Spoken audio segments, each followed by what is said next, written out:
হে কলিজার টুকরা আমার নওগাঁ জেলার বাইরা রে, আনাস ইবনে মালিক যে আমার নবীর খেদমত করেছিলেন বাবা, এই আনাস ইবনে মালিকের মায়ের বাসায় আনাস একদিন নবীর কাছ থেকে যখন বাসায় আসছে না খাইয়া ঘুমায়া গেছে, পরের দিন আবার আসছে না খাইয়া ঘুমায়া গেছে। বুখারীর লম্বা চওড়া হাদিসটা দেখবেন গো বাবা, এইভাবে 7 দিন আনাস না খাইয়া ঘুমায়। 7 দিন পরে আনাসের মা বিশ্ব নবীর একদিন দাওয়াত দিছে, আনাস রে আমার নবী এত বাড়িতে দাওয়াত খায়, তুই আমার নবীর খাদেম, তুই কি পারস না নবীর আমার বাড়িতে একটু দাওয়াত খাওয়ানোর দাওয়াত দিতে? আনাস বলে মা আমার নবী এমন একজন রহমাতের নবী, মা কোন ইহুদি মহিলাও দাওয়াত দিলে নবী তার বাড়ি দাওয়াতে যায় গো মা। আনাসের মা বলে তুই একটু নবীর আজকে আইনে দে, তুই নবীর খেদমত করস 2.5 বছর হয়ে গেল, তুই আমার নবীর একটু আমার বাড়িতে দাওয়াত খাওয়াবো। আমি একটু ভিন্নি পাকাইছি নবীর নিজের হাতে খাওয়াবো। আমার নবী উটের দুধের ভিন্নিটা অনেক পছন্দ করে,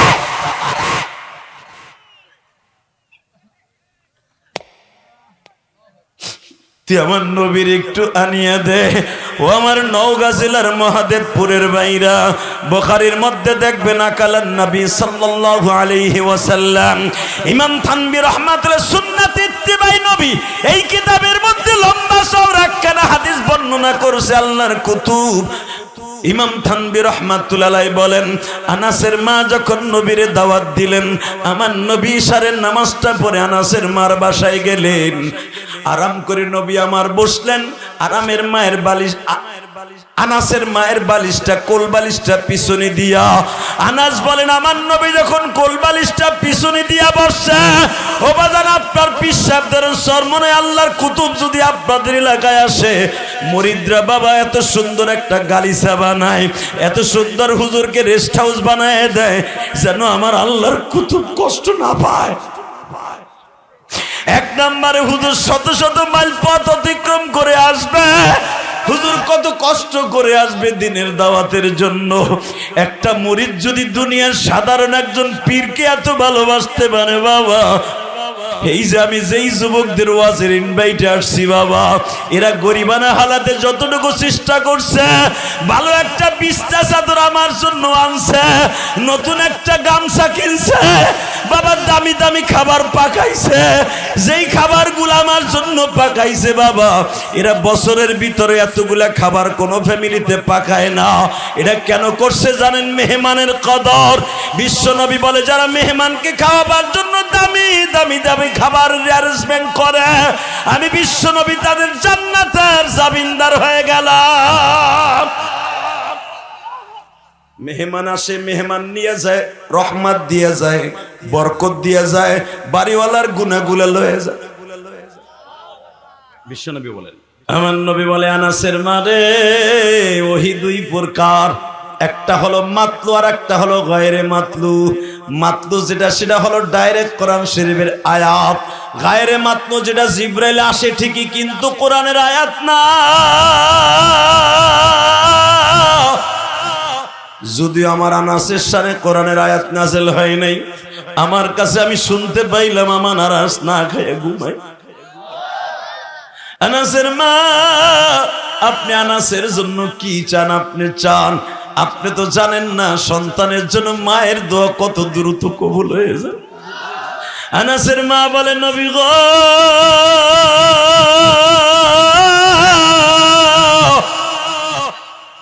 আপনি একটু দোয়া করেন, আমি মা আপনি দোয়া করেন, আমি একটু মা দেখি আমার আনাসের লেগে কি দোয়া করেন। আনাসের মাকে বিশ্বনবী বলতেছে, আমার দিকে তাকাবেন, আওয়াজ দিবেন। আনাসের মাকে বলতেছে, আরে আমি দোয়া করবো, দোয়ার ভান্ডার তো তুমি, তুমি মা হলো দোয়ার ভান্ডার, তুমি শুধু হাত তুলো, যা মনে চায় আনাসের লেগে দোয়া করো, আমি লাস্টে একটা সিগনেচার দিয়ে আমিন বলবো। আনাসের মা হাত তুলছে, মালিক রে আমার আনাস না খাইয়া ঘুমায়, তুমি এত সম্পদ আমার আনাসকে দিবা যেন আনাসের খাবার অন্যেরা খায়। আল্লাহ আনাসের ঘরে এমন বরকত দিবা মালিক, আমার আনাস জানো আর কোনোদিন না খায় না ঘুমায়। আমার আনাসের কারখানায়, আমার আনাসের খেজুরের বাগানে যেন অনেক গোলাম বান্দি কাজ করে। আনাসের উটের খামারে, ছাগলের খামারে যেন অনেক মানুষ চাকরি করে। এমন ভাবে আমার আনাসে তুমি খাবারের ব্যবস্থা করে দাও। বাজান মায় দোয়া করতেছে, লাস্ট ফিনিশিং আমার নবী শুধু বললেন আল্লাহুম্মা আমিন। বুখারীতে আসছে বাবা, যখনই নবী আমিন বলছে দোয়া কবুল হয়ে গেছে। এবার আমার দিকে তাকান, নবীর জীবদ্দশায় একদিন দেখে আনাস এইরকম রেশমের কাপড় দিয়া বাবা ঠান্ডা লাগছে, নাক পরিষ্কার করতেছে। বাজান এবার আমার দিকে তাকান, এই জামানায় যদি এত বড় খেজুর থাকে, আনাসের বাগানের খেজুরগুলা বাবা আধা ছিল, এই এক বিঘাতের মতো লম্বা লম্বা ছিল। এটা আমার নবীর দুয়ার বরকতের খেজুর গো বাবা। ওই জামানায় আনাসের বাগানের খেজুর সবচেয়ে চড়া দামে বিক্রি হইতো। আনাসের মার উটের মধ্যে আমার আল্লাহ, আনাসের ভেড়া বকরির মধ্যে এত বরকত হইছে বাবা, যতটা ভেড়া বকরি জন্ম নেয় বাজান প্রতিবার 2টা-4টা করে বাচ্চা জন্ম দেয়। আল্লাহু আকবার, জোরে জোরে জোরে জোরে। 2টা-4টা করে সন্তান জন্ম দেয় ভেড়া বকরিতে দুম্বায় বাবা। 1 বছর যাইতে না যাইতে বাবা উটের মধ্যে, ভেড়ার মধ্যে, বকরির মধ্যে আমার আল্লাহ এত বরকত দিয়ে দিছে। মাত্র 2 বছরের ভিতরে আনাস বড় লোক হয়ে গেছে। বিসমিল্লাহির রহমানির রহিম।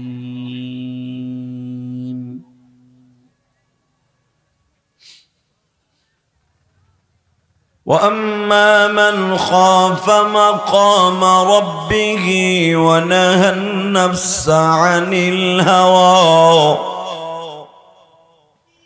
فإن الجنة هي المأوى.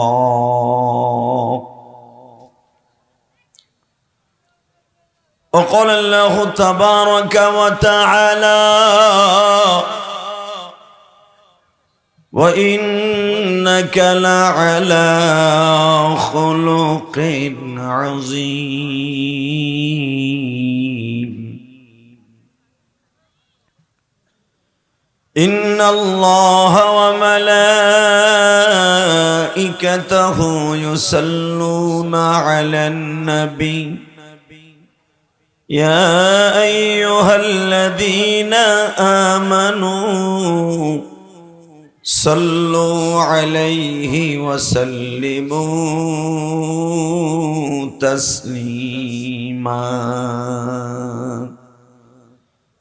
اللهم صل على محمد وعلى آل محمد كما صليت على إبراهيم وعلى آل إبراهيم إنك حميد مجيد.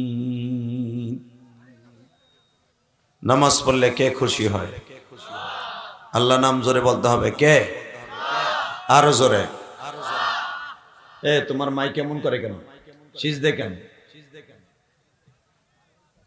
একসাথে একসাথে এই কোঅপ করো, ইকোঅপ, টন বেস বাড়াও, মাস্টার বাড়াও, হালকা ইকোঅপ থাকবে। একসাথে বলবে, সমস্ত প্রশংসার মালিককে। আল্লাহ নাম আসতে বলবেন। যত শক্তি আছে আমার আল্লাহকে দেখাই দিবেন। আল্লাহ আপনাকে অনেক ভালোবাসে। ঠিক না বে? ঠিক জোরে কোন মিডিয়ালারা জলদি। মিডিয়ার সাইজ কি? সব মোবাইল দিয়ে মনে করছে মোবাইল একটা কিনে মিডিয়ার কাজ চালু করলে তো পয়সার অভাব নেই। এত সহজ। আল্লাহু আকবার জোরে বলেন তো। বলেন সর্বময় ক্ষমতার মালিককে। এখানে আসার তৌফিক কে দিবেন? যাইবার তৌফিক কে দিবেন? সব কাজের শুরুতে কার নাম নিবেন? কিরে, খানা খাওয়ার সময়, পানি খাওয়ার সময়, সুদ খাওয়ার সময়, সুদ খাওয়া হালাল না হারাম? জোরে বলেন, আরো জোরে। সুদ খাওয়া হালাল না হারাম? আল্লাহ আপনাদের হেফাজত করুক, জোরে কেন আমিন। আল্লাহ বাইতুল নূর জামি মসজিদের উদ্যোগে নওগাঁ জেলার ঐতিহ্যবাহী মহাদেবপুর থানার ফাজিলপুর মধ্যপাড়া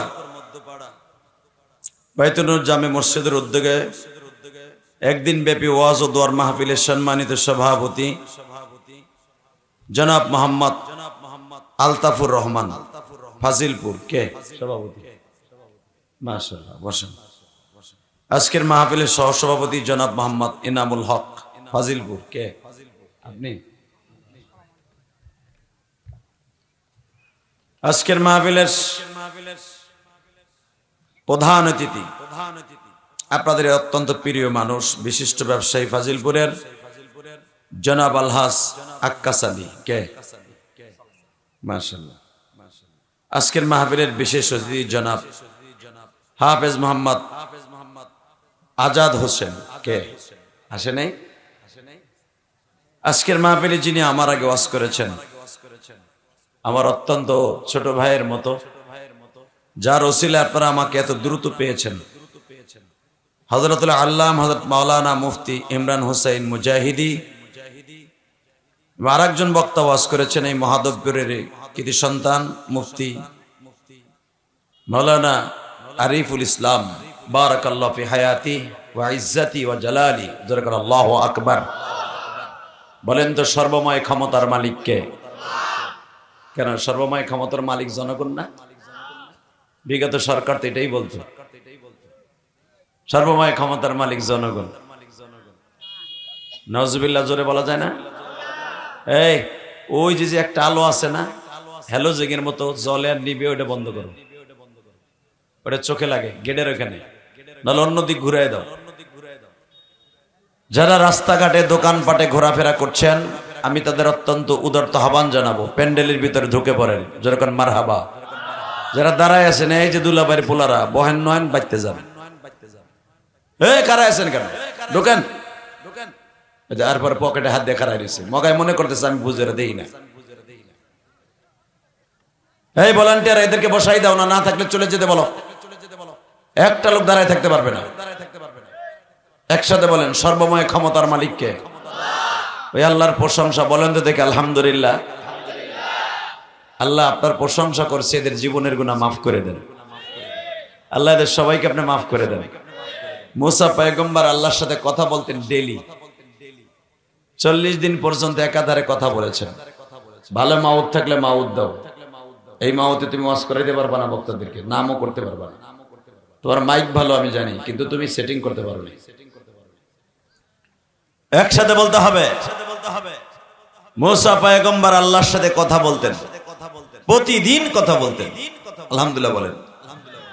একদিন মুসা পয়গম্বর আল্লাহকে জিজ্ঞেস করে, আল্লাহ এটা কথা জিজ্ঞেস করি, বল। আল্লাহ গো, আমারে তুমি এমন একটা তাসবিহ শিখিয়ে দাও, এমন একটা দামি তাসবিহ শিখিয়ে দাও, যে তাসবিহটা পড়ার সাথে সাথে তুমিও খুশি, আসমান জমিনের মাঝে যত মাখলুক আছে সব খুশি। সুবহানাল্লাহ। যারা আস্তে কইছে না বাড়ি ঘর আল্লাহ চিনে। আমি শেখ হাসিনা খালেদার প্রশংসা করতে কইনি। সুবহানাল্লাহ মানে এমন একজন, এমন সত্তার প্রশংসা, একবার সুবহানাল্লাহ বলার সাথে সাথে সে এত খুশি হবে, জান্নাতের ভিতরে আপনার নাম আপনার বাবার নাম সহ আল্লাহ একটা সুবহানাল্লাহ গাছ নিজে লাগাই দিবেন। এরপর আসতে কয় বুড়া বেটা মুখই করলেন, এই বুড়া চুপচাপ করে বয়ে রয়েছে বেড়া।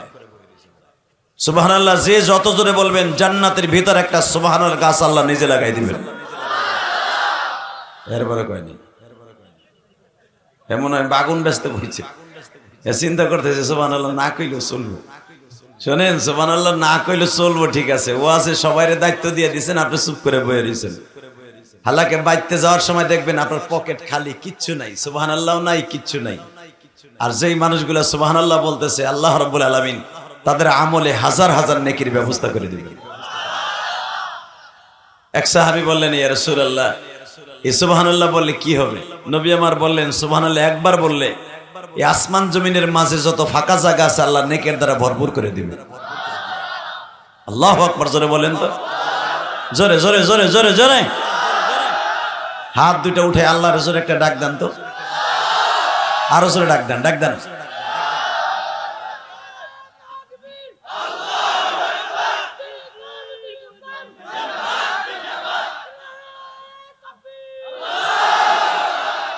মাশাআল্লাহ, আল্লাহ যে ছেলেটা তাকবীর দিয়েছে ওর জবানকে কবুল করেন।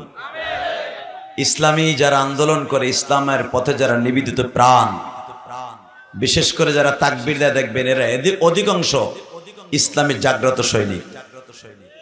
কথা বলেন না কেন? এর অধিকাংশ ছাত্র শিবিরের ছেলেরা, ইসলামী আন্দোলনের ছেলেরা। কেন জানেন? এদের অন্তরটা হলো আল্লাহর জন্য কবুল হয়ে গেছে। আল্লাহু আকবার, জোরে বলেন তো।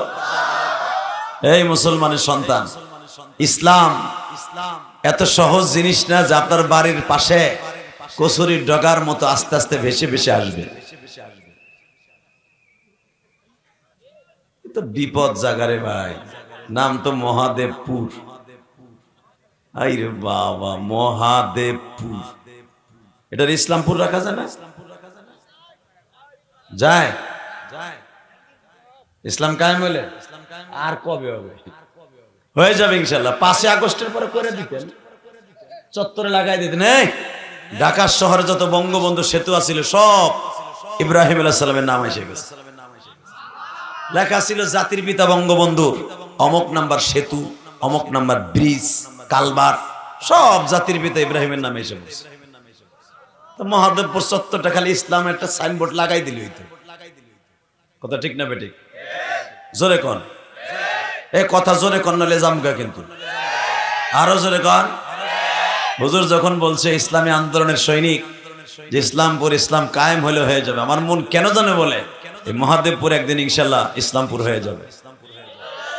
ইনশাল্লাহ বলেন তো। অথবা মুসলিম নগর হয়ে যাবে। আর একজন বইয়ে বইয়ে বাদাম খাইতেছে। হ্যাঁ রে, তোর বাদাম খাওয়ার জায়গায় ডে মগায় ও মনে করেন আমি দেখি না দুলাবাড়ি বলা। কিছু কিছু আল্লাহর ওলি আছে ওয়াজে বই আধা কেজি বাদাম নয় বসে, আর বাদামও খাওয়া শেষ, ওয়াজও শেষ। আর যদি জিজ্ঞেস করেন হুজুর কি ওয়াজ করছে, বাদামের ফাঁকে ফাঁকে কি কইছিল জানি না, একজন তাকবীর দিছিল, এতটুকু বুঝছি। এরকম বাটপার আছে রে নাই? যারা ওয়াজের মাঠে বসে বাদাম খায় মনে করবেন এটা 1 নাম্বার বাটপার। কারণ ওর বউরে থুইয়া খায়, ওর ছেলে মেয়েরে থুইয়া খায়, ওর ভাই বেরাদার থুইয়া খায়, একা একা খায়। কারণ বাইতে গেলে তো ওকে দিয়ে খাওয়ান লাগবে, বাপ এর লাগে একা একা চোরের মতো খায়, ও বাটপার। এখন খাইয়ে দেখ এরপরে কি করি। আল্লাহ হেফাজত করেন, জোর কাটা আমিন। আরো জোর বলে আমিন।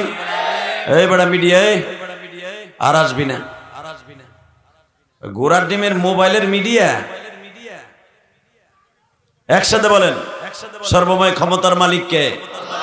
এই আল্লাহর একটা ডাক দান তো আলহামদুলিল্লাহ বলে। আলহামদুলিল্লাহ। আল্লাহ দেখেন আপনারা কি সুন্দর রাজি করছে আল্লাহ। দুনিয়ার কোন জাতি, দুনিয়ার কোন জাতি আমার আল্লাহকে আলহামদুলিল্লাহ বলে একমাত্র মুসলমান ছাড়া। আলহামদুলিল্লাহ বলেন। হিন্দুরা কোনদিন আলহামদুলিল্লাহ বলবে না। কথা কন না কেন? খ্রিস্টানের বাচ্চারা জীবন আলহামদুলিল্লাহ বলবে না। বলবে? জোরে কন। কোনদিনও বলবে না। এই মাঠের মধ্যে আলোগুলো এরকম কান্তাছে কে? কোনো আলোই তো নাই। কিসের সাথে বাতি লাগাইছে? আমি আমাকে হেঁকে দেখি না, কোনো কুয়াশাও নাই, কিচ্ছু নাই, বাতি এত কম কে? আল্লাহ। শুধু একসাথে বলতে হবে, পৃথিবীতে যত কোয়ালিটির ধর্মের লোক আছে কেউ আমার আল্লাহকে আল্লাহ বলে ডাকে না, একমাত্র মুসলমান ছাড়া। এই জন্যই তো আমার আল্লাহ কোরআনে বলছে ইন্নাদ দীনা ইনদাল্লাহিল ইসলাম। আমার কাছে মনোনীত ধর্ম, চয়েসকৃত ধর্ম 1 নাম্বার ইসলাম। কে বলেছে? আরো জোরে বলেন, কে বলেছে? হ্যাঁ, এই জন্যই আল্লাহ বলেছে যে আমার কাছে চয়েসফুল মুসলমান, আমিও মুসলমানের কাছে চয়েসফুল। ঠিক না? এই জন্য দেখবেন আল্লাহ ওয়ালারা রাত 3টার সময় উঠা আবার আল্লাহর কুদরতি পায় সেজদা দিয়ে এইভাবে কান্দে, তুমি যদি মাফ নাই কর বান্দারে বলো তো আমার বান্দা যাবে কার কাছে? তুমি যদি মাফ নাই করবা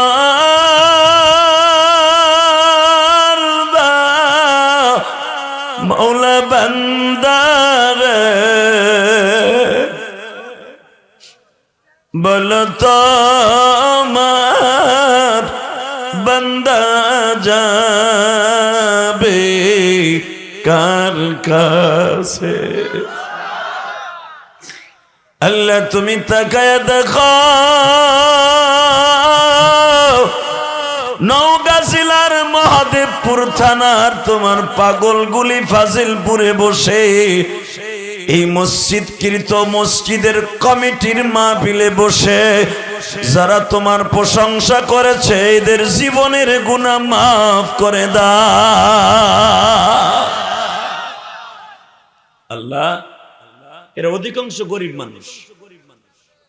এই ভাই এই কথা বলা যাবে না, এই ভলান্টিয়াররা কোনো আওয়াজ করা যাবে না। আজও পর্যন্ত ইসলামকে মাইনাস করে কোনো জালিম ক্ষমতায় থাকতে পারে নাই। কথা জোরে বলতে হবে, আরো জোরে বলতে হবে। ইসলামের বিরুদ্ধে যারাই গেছে ওরাই ধ্বংস হয়ে গেছে। আলেম ওলামার বিরুদ্ধে যারাই গেছে ওরাই ধ্বংস হয়ে গেছে। কথা ঠিক না?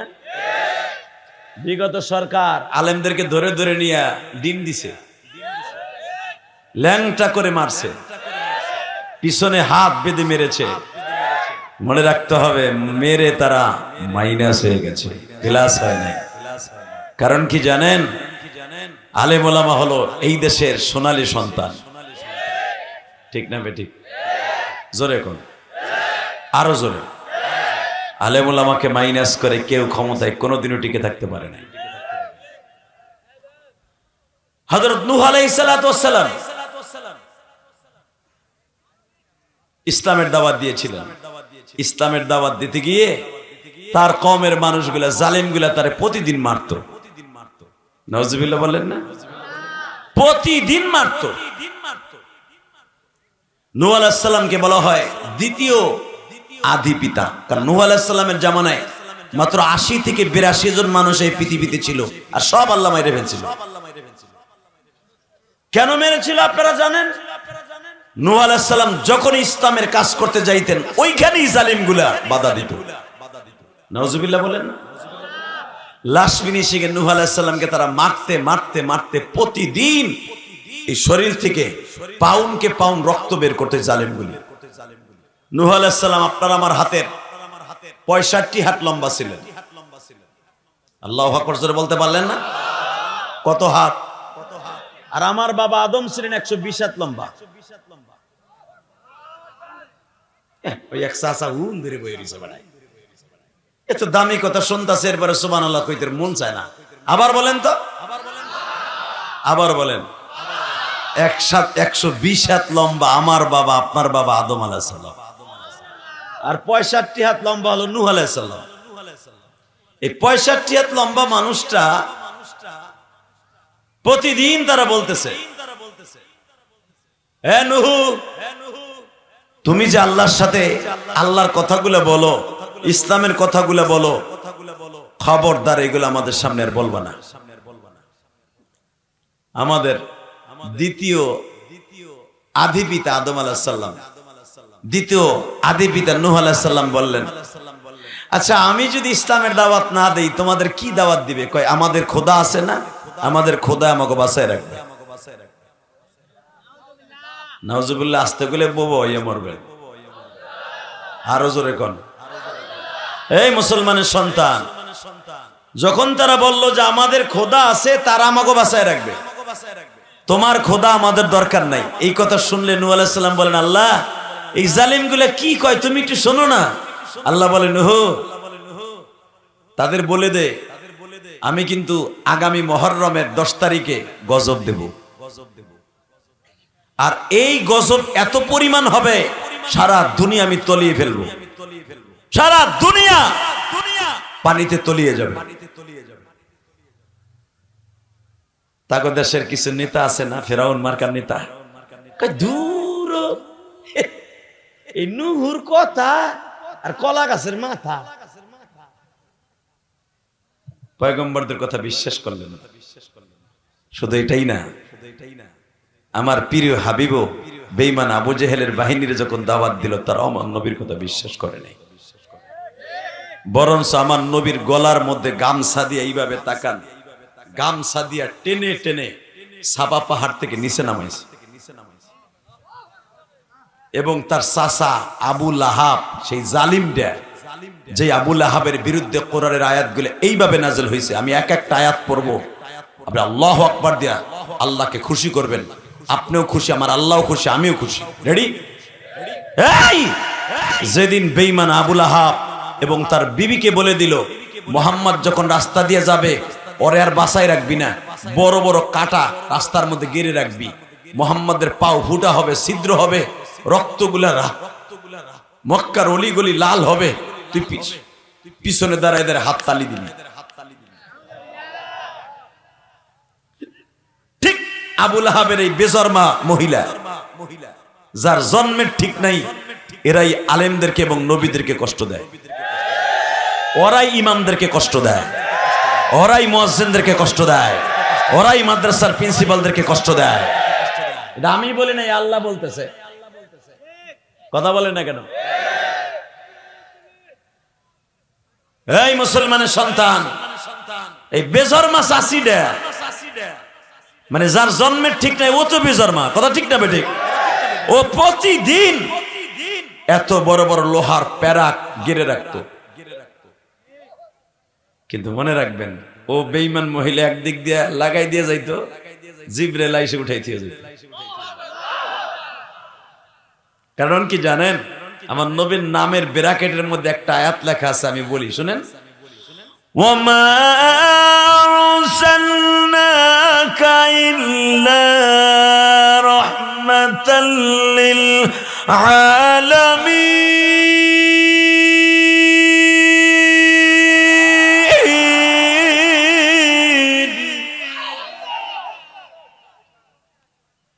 আমার নবী সারা দুনিয়ার রহমত, শুধু মক্কার রহমত না। হে মাইকের আওয়াজ কমাই লাগে, আরে শিক্ষার দিলি কমাই দেয় না, তোর ভোল্টেজ পায় না কোনটা, তার তিন লাগাইতি কাম হয় না। কি আলহামদুলিল্লাহ বলেন বাবা। এই মাইকে ওয়াজ করে পরে কালকে যে ঢাকা কেমনি ওয়াজ করবি চিন্তা করতেছে। তবে আর মাইক ভালো, কিন্তু ভোল্টেজ নিয়ে পারতেছে না, আমার গলার ভোল্টেজ নিয়ে পারতেছে না। যাই হোক, যা হয়েছে হয়েছে, এখন তার দৌড়ে যে সেটা না, সম্ভব না। শুধু একটা কথার উত্তর দেবেন, আল্লাহ আছে না? মানুষ যেটা দেখে না দেখে কে? মানুষ যেটা ভাবে না ভাবে কে? মানুষ যেটা পারে না পারে কে? জোরে জোরে কে কে কে? এই উম্মে জামিল, এই বদমাশ বেজরমা চাষিটা আমার নবীরে কিন্তু ভালোবাসতো। ইসলাম কবুল করার আগে, ইসলামের দাওয়াত দেওয়ার আগে অনেক ভালোবাসতো। এমনকি আবু লাহাব আমার নবীর জন্মের কথা শুই না, যেদিন আমার নবী রবিউল আউয়াল মাসের জন্ম নিলেন, 10 তারিখ বা 8 তারিখ বা 12 তারিখ, ঠিক ওই দিনকে শয়তান 25টা উট জবাই দিয়া মক্কার লোকের দাওয়াত দিয়ে খাওয়াইছে। খুশিতে তার একটা ভাতিজা হইছে, ভাই নাই ভাতিজা হইছে, এবং এমন একটা ভাতিজা হইছে, ভাতিজারা ঘরের মধ্যে জন্ম নেওয়ার সাথে সাথে সারা দুনিয়া আলো হয়ে গেছে। আমার নবীর প্রশংসা শুনে যদি আল্লাহু আকবার জোরে বলেন, আমি আল্লাহর সাক্ষী রেখে বলে যাব, মৃত্যুর আগে একবার হলো আমার নবীরে দেখতে পারবেন। নবীরে দেখার নিয়াত আছে না বাবা? কেউ যদি আমার নবীর জীবনে একবার দেখে, তার জন্য জাহান্নাম হারাম হয়ে যাবে, সে হাসতে হাসতে জান্নাতে যাবে। কোন কবরে সওয়াল জবাব কিচ্ছু নাই। আমার নবী এমন একজন বান্ধব, বঙ্গবন্ধুরে গালি দিলে শেখ হাসিনার আমলে আওয়ামী লীগের নেতা ফেতা হেতা মেতা জুতা বাড়িঘর জ্বালায়া পোড়ায়া মামলা দিয়া তারে উক্তা করে কাইট করে চিত করে যত প্রকার সাজা আছে রিমান্ড দিছে। কথা কর না কেন? বিএমপি জিয়াউর রহমানরে গালি দিলে বিএমপি এলারা দেখবেন কি চেতাটা চেতে হবে, চরমনার মুরিদরা তার পিসাবরে গালি দিলে কি সেতাটা সেতে দেখবেন, জামাত ইসলাম আল্লাহরা মওদুদিরে গালি দিলে দেখবেন কি সেতাটা সেতে। এতগুলো নেতারে গালি দিলে যদি আপনাদের অন্তর কষ্ট লাগে, আশেকে রাসূলদের কষ্ট লাগে যখন নবীরে কেউ গালি দেয়, কথা ঠিক না বে ঠিক? আমার নবীরে কেউ গালি দিলে মন চায় ওরে জাগায় পুইতা ফেলাবো। রাজি আছো না নাই? কাকে রাজি আছো? আল্লাহকে দুই হাত তুলে দেখায় দাও।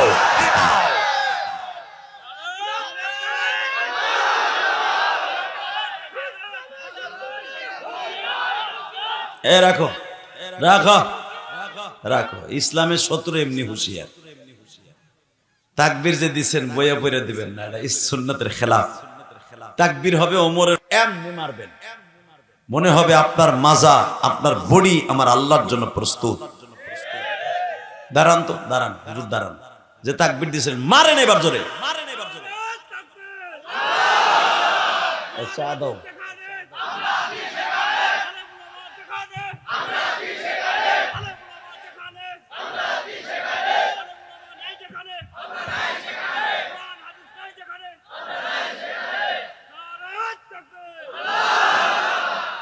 আমি একটা দেই, শিখাই দিয়ে যাই আপনাকে।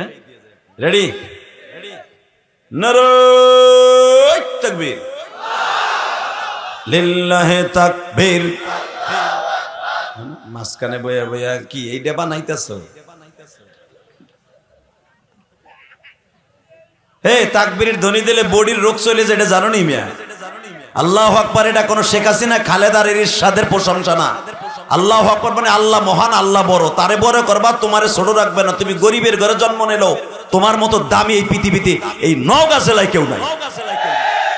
ও তাকবীর দিলে গুড়া কিমিতে কামড়ায় না?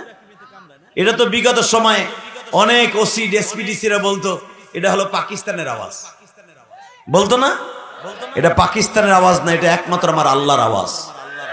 রেডি? লিল্লাহি তাকবীর, দিন ইসলাম, দিন ইসলাম, জিন্দাবাদ, জিন্দাবাদ। বিশ্ব নবীর শত্রুরা আমার নেতা, তোমার নেতা। আলেম ওলামা যেখানে, জোরে, আলেম ওলামা যেখানে, উলামা ইকরাম যেখানে, পীর মাশায়েখ যেখানে, নামাজিরা যেখানে, বেনামাজি যেখানে, বইয়া রইছে তোমার পাশে, আনতাছে জাজি গাই তাই কর। এখানে এমন লোক আছে ইশারের নামাজটা পড়া ওয়াজে বসে নাই, কথা বলে না কেন? তা আপনি যে কি সুন্দর বললেন, বেনামাজি যেখানে আমরা নাই সেখানে, বইয়া দিয়ে একসাথে বিড়ি খান ঠিকই, বেনামাজির লাগে একসাথে বিয়া, একসাথে মুসলমানি, একসাথে ধান কাটেন, একসাথে পাট কাটেন, একসাথে বিয়ে যান, একসাথে আপনার মাইয়া বিয়ে দেন। আপনি জানেন যে নামাজ পড়ে না তার সাথে মুসলমানের সম্পর্ক থাকতে পারে না। এই মাসলা বললে তো আপনি থুয়ে দৌড় মারবেন। এই মুসলমানের সন্তান, আমি এমন একজনের সাথে বন্ধুত্ব করব না যার সাথে বন্ধুত্ব করলে আমার আখিরাত ধ্বংস হয়ে যাবে। আল্লাহ আমাদের হেফাজত করুক, জোরে বলেন আমিন। বিশ্বনবী বলেছে আলমার উ মা মান হাব্বা, যার সাথে যার মুহাব্বত তার সাথে তার কিয়ামত। আপনি বন্ধুত্ব করবেন এক সারালের সাথে, আকাডার সাথে, আপনার মরণ হবে ওর সাথে, কথা ঠিক না বেটি? টাকানের দিকে রেডি? আলেম ওলামা যেখানে, নামাজিরা যেখানে, এই সমস্ত মানুষ যারা বসে আছে, আল্লাহ আল্লাহ তারে কবুল করুক। এই ছেলেটাও আপনার ছেলের মতো জীবন যাপন করার জন্য আল্লাহকে বানিয়েছিল। ওরে দেখে টিটকারা মারবেন না, খবরদার, খবরদার। আর চোখ আছে, নাক আছে, আর সব আছে। এই ওয়াজের পিছনে কত হয়, প্যান্ডেলের পিছনে। এই ভলান্টিয়ার, এই বেটা ভলান্টিয়াররা, এই বেটা এইগুলা বন্ধ কর, নাহলে আমার বন্ধ করতে কর। কোনো কথা হবে না পিছনে, ওয়াজের প্যান্ডেলের পিছনে আবার কথা বলে। পাগল গুলাই বছরে প্রথম মাহফিল দিচ্ছে, তোরা কিচ্ছু বুঝতেছে না। এটা আবার কথা কয়, এই তোরা ভলান্টিয়ারের কথা কস কেন? একটা আওয়াজ হবে না বেটা। ওইটা ওই মাতবার ডাক করে, ওর গলার মধ্যে টিপ তাবিজ ঝুলাই দিছো, মাতবার হয়ে গেছে। একসাথে বলেন, সর্বময় ক্ষমতার মালিক কে? এই আল্লাহর একটা ডাক দেন তো, বলেন লা হাওলা ওয়ালা কুওয়াতা ইল্লা বিল্লাহিল আলিয়্যিল আযীম। এই মুসলমানের সন্তান, এবার ভালো করে বুঝেন, আমার নবীর চাইতে সুন্দর মানুষ কেউ আছে? পৃথিবীর কোন মানুষকে আল্লাহ এরকম একটা আয়াত দিয়া আল্লাহ এইভাবে ঘোষণা দেয় নাই। আমি আবার পড়ছি, ওয়া ইন্নাকা লাআলা খুলুকিন আযীম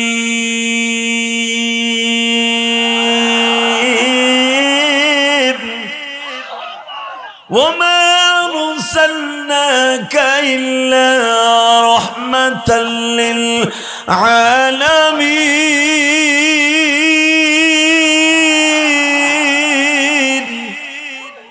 আল্লাহু আকবার, আল্লাহু আকবার।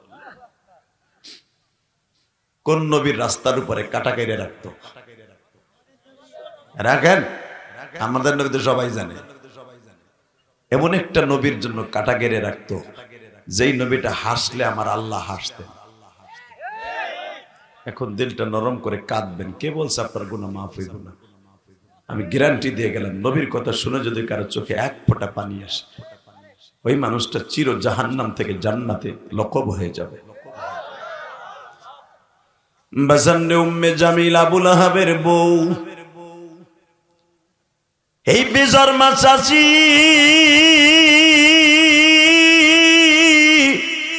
যার বিরুদ্ধে আমার মালিক এইভাবে আয়াত নাযিল করলেন, তাব্বাত ইয়াদা আবি লাহাবিন ওয়া তাব মা আগনা আনহু মালুহু ওয়া মা কাসাব। এই সূরা পারেন না? সারা জীবন নামাজে পড়ছেন, জানেন এটা কার বিরুদ্ধে আয়াত নাযিল হয়েছে? আবু লাহাব এবং তার বউর বিরুদ্ধে, বিবির বিরুদ্ধে। হাম্মালাতুল হাতাব ফি জিদিহা হাবলুম মিন মাসাদ। ওই জালিম মহিলা ধ্বংস হোক, যে জালিম তার হাত দিয়া আমার নবীর পা দুটা রক্তাক্ত দেখার জন্য প্রস্তুত থাকতো। ওই জালিমের হাত দুটা ধ্বংস হোক, যে হাত দিয়ে আমার নবীরে থাপ্পড় মেরেছে। তাকানের দিকে এই আবু লাহাব আমার নবীরে গলায় গামছা দিয়ে এইভাবে সাপা পাহাড় থেকে টাইনা নামাইছে। নাম নাম আমার নবী আপন চাচা, আমার নবীর কলিজার টুকরা চাচা। কেন জানেন?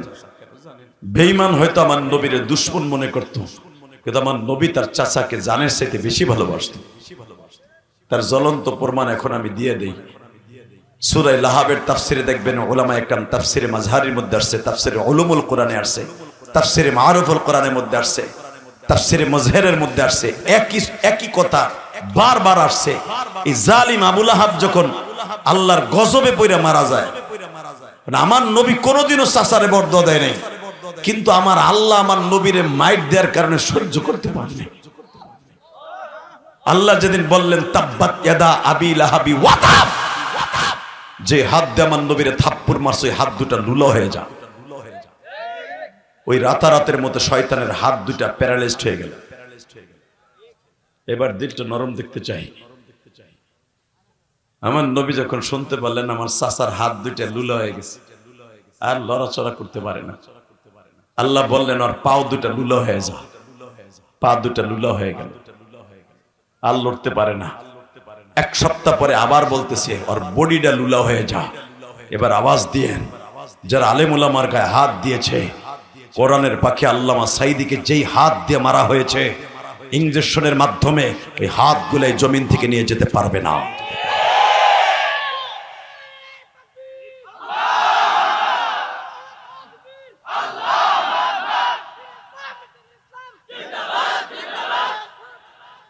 ওইটা কি শেষ?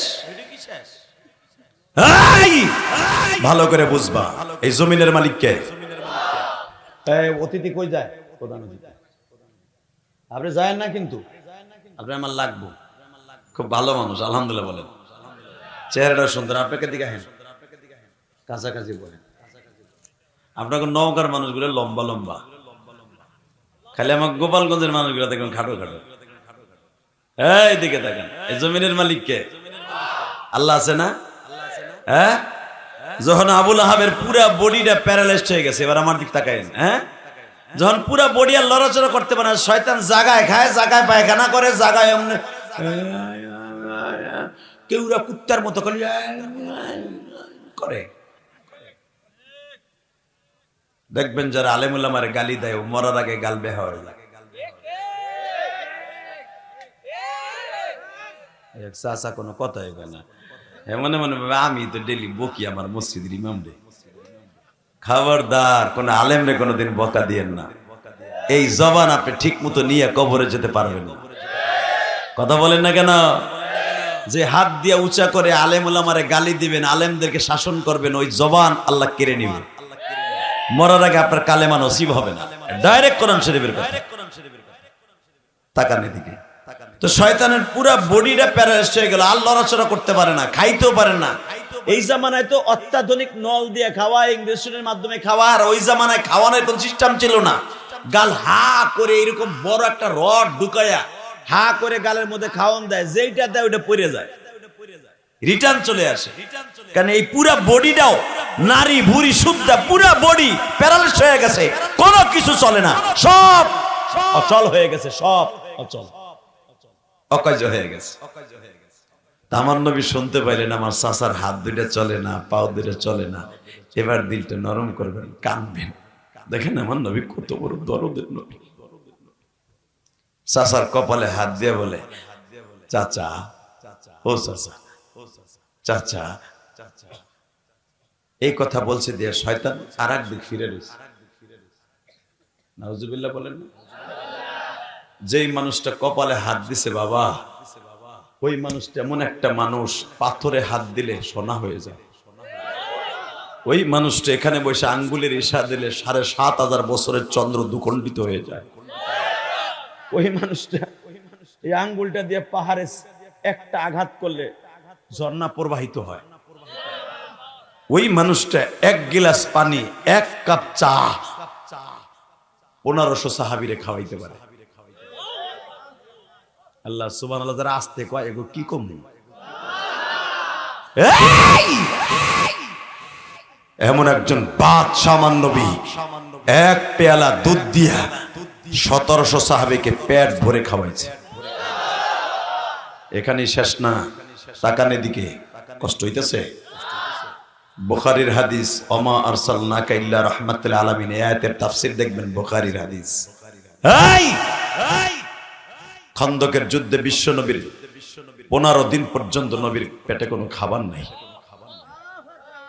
নবী আমার ৩খানা পাথর এরকম গামছার মধ্যে বেঁধে, এইবার তাকান, গামছার মধ্যে বেঁধে এইভাবে নবী জামান নিচে বাইন্ধে রাখছে। নবী এমন ভাবে বেঁধে রাখছে, কেউ দেখলে মনে হয়তো নবীর মনে এমন খাওয়ান খাইছে, পেটটা ভরা, কিন্তু আমার নবীর পেটটা পিঠের সাথে লাগিয়ে রয়েছে। কেউ যারা মক্কা মদিনায় গেছেন বাবা, মদিনার থেকে মাত্র ১.৫ কিলোমিটার দূর হলো খন্দকের মাঠ। আল্লাহু আকবার, জোরে বলতে পারলেন? বাজানরে আমার বিশ্ব নবী এমন সময় খন্দকের যুদ্ধটা সংগঠিত হইল, যেই সময় মদিনার খেজুর গুলা পাকতাছে, মদিনার গম গুলা, জব গুলা বাবা, কিসমিসের বাগানটা সবে মাত্র বাবা বইল আসছে, এখনো ফল ধরে নাই। এই সময় বেঈমান গুলা মক্কার থেকে মদিনায় আক্রমণ করলো, তাদের চালাকি ছিল, এখন মদিনায় খাবার নাই, না খাইয়া মুসলমান যুদ্ধ করতে পারবে না। উহুদের মাঠে মারতেছি,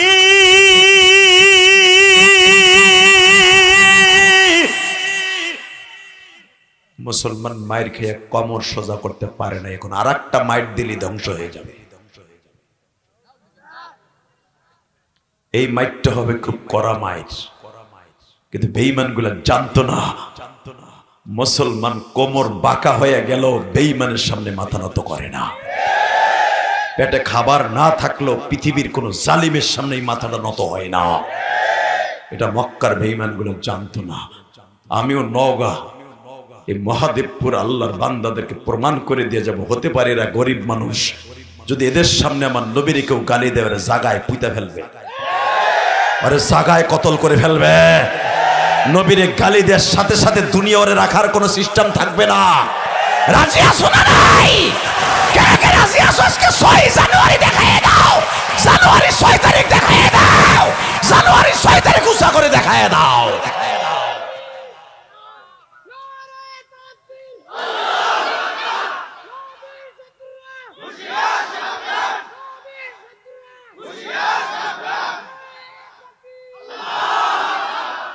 আল্লাহ এই মানুষগুলাকে কবুল করেন। হতে পারে এদের পেটে খাবার নাই, সারা বছরও 2 কেজি গরুর গোশত কিনে খেতে পারে না, একটা ইলিশ মাছ কেনার তৌফিক নাই, কিন্তু এদের অন্তরের ভিতরে নবীর প্রেম ভরা।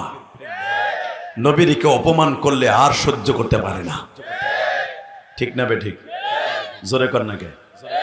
কি আমি কি বানিয়ে বললাম না বাড়ায় বললাম? এ মহাদেবপুরের যুবক, এবার দেখাই দাও নওগাঁর যুবক। ঠিক তদ্রুপ রাসূলের একজন সাহাবী ছিল, 32 বছর বয়স, নাম তার জাবের। বাড়ি ছিল তার মক্কার থেকে, মদিনার থেকে প্রায় 3 দিন লাগতো, 3 দিন যাইতে ঘোড়ায় সওয়ার হয়ে। কিন্তু সে এক ধনট্ট পরিবারের ছেলে ছিল। ইসলাম কবুল করার পরে খন্দকের পিছনের পাহাড়টায় উনি বাসা করে। অনেক লোক আছেন আপনাদের নৌকা পোষা, আমি দেখছি বিক্রমপুর মুন্সিগঞ্জের লোক এখানে দোকানদারি করে, আছে না নাই? পোষায় অনেক দোকানদার আছে, মুন্সিগঞ্জের মানুষ, ঢাকার মানুষ এখানে বাড়ি করছে, আছে না? হ্যাঁ, মহাদেবপুরে আছে না? আছে না ভাই? আছে। আবার আপনাদের নওগাঁর মানুষ আমার ঢাকা কেরানীগঞ্জ বাড়ি করছে, বহুত আছে, আলহামদুলিল্লাহ বলেন। ঠিক এই যাবেন 3 দিনের রাস্তার থেকে এসে নবীর কারণে মদিনায় বাড়ি করলেন। খন্দকের থেকে মাত্র এর আধা কিলো দূরে। আপনাকে এখান থেকে মহাদেবপুর বাজারটা মনে হয় 1.5 কিলো নাকি? 1 কিলো ধরেন, ঠিক এতটুকু না, এর চেয়ে আরো কম। আল্লাহ বিশ্বনবী শুনলেন, এ যাবেন কি খবর? হুজুর আমি আসছিলাম আপনার কাছে একটা খবর লয়ে। কি? আমি শুনলাম আপনি বলে 15 দিন খান না। নবী আমার বলে, তুই কেমনে শুনলি? নবী, আমি এক সাহাবীর কাছে শুনছি। আলী রাদিয়াল্লাহু আনহু জিজ্ঞেস করছিলাম, আলী বলে, জাবের রে, যাই দেখ আমার নবীর পেটের নিচে 3টে পাথর বেঁধে রাখছে। তোরে আর আমারে প্রতিদিন সকাল বিকাল 2টা খেজুর দেয়, 2 গ্লাস পানি দেয়। এই 3000 সাহাবীর আসলে জানোস, সাহাবীদেরকে নবী খাওন দেয় ঠিকই, কিন্তু সে খায় না। জাবের বলে, আলী ভাই তোর একটা কাজ করি, আমার বাড়িতে কিছু খাবার আছে, বিশ্ব নবীর দাওয়াত দিয়ে নিয়ে খাওয়াই নিয়ে আসি। এবার আমার দিকে তাকাবেন, চোখের পানি ফেলবেন যদি বিশ্ব নবীর প্রেমিক হয়ে থাকেন গো বাবা। হযরত আলীকে বললেন, আলী যদি নবীর পারমিশন পাইতাম, যুদ্ধের মাঠ থেকে আমি পিছনের দিকে একটু হটতাম, কারণ নবীর কাছ থেকে বলা ছাড়া আমি যেতে পারি না। জাবির যে বললেন, নবীজি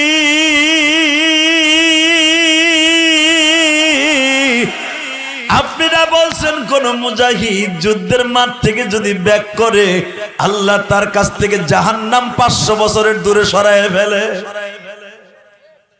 নবী আপনি যদি আমার একটু অনুমতি দিতেন, আমি বাইতে যেতাম। কেন? নবী আমার খুব ক্ষুধা লাগছে। নবী বলে, পেটের দিক চাই দেখ, আমার পেটে ক্ষুধা আছে, তবু জিহাদের কারণে কোরআনকে প্রতিষ্ঠার জন্য, ইসলামকে প্রতিষ্ঠার জন্য পেটে পাথর বাঁধছি।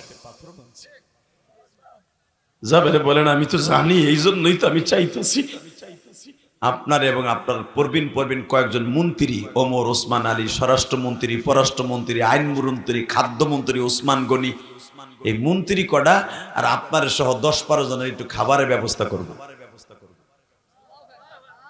সুবহানাল্লাহ। বোর খেতার নিচে যে কইবে, এখানে কইব না, কইলে তো লস আছে। মুসলমান এই জন্য নওগামে আইতেছে না। হেরে মিয়া, অন্যান্য জেলায় ঢাকার ভিতর ওয়াজ করলে কোন জায়গা সুবহানাল্লাহ বলতে আর চিল্লে করে, এগো ধাক্কাইও কম যায়। সুবহানাল্লাহ যারা জোরে বলবেন, আমি কসম করে বলে গেলাম, জীবনে আর দেখা হোক বা না হোক, কিয়ামতের মাঠে দেখা হবে। আপনি নিজে দেখতে পারবেন জান্নাতের ভিতরে আপনার নাম, আপনার বাবার নাম সহ সুবহানাল্লাহ, আলহামদুলিল্লাহ, আল্লাহু আকবার গাছ আল্লাহ নিজে লাগাই রেখে দিয়েছে। এইটা অনেক চাচারা চান্দুরা কইব কইরা দেহি না, এটা মানি না। তাহলে তুমি আল্লাহর জীবনে দেখছো না? তোমারে যে তোমার বাপে জন্ম দিয়েছে, প্রোটেকশন দিয়েছে, তুমি দেখছো না? তোমার মায়ে কইতে পারবো তুমি কারটা, কথা কর না কেন? মার মুখে শুনে কবে এটা আমার আব্বা।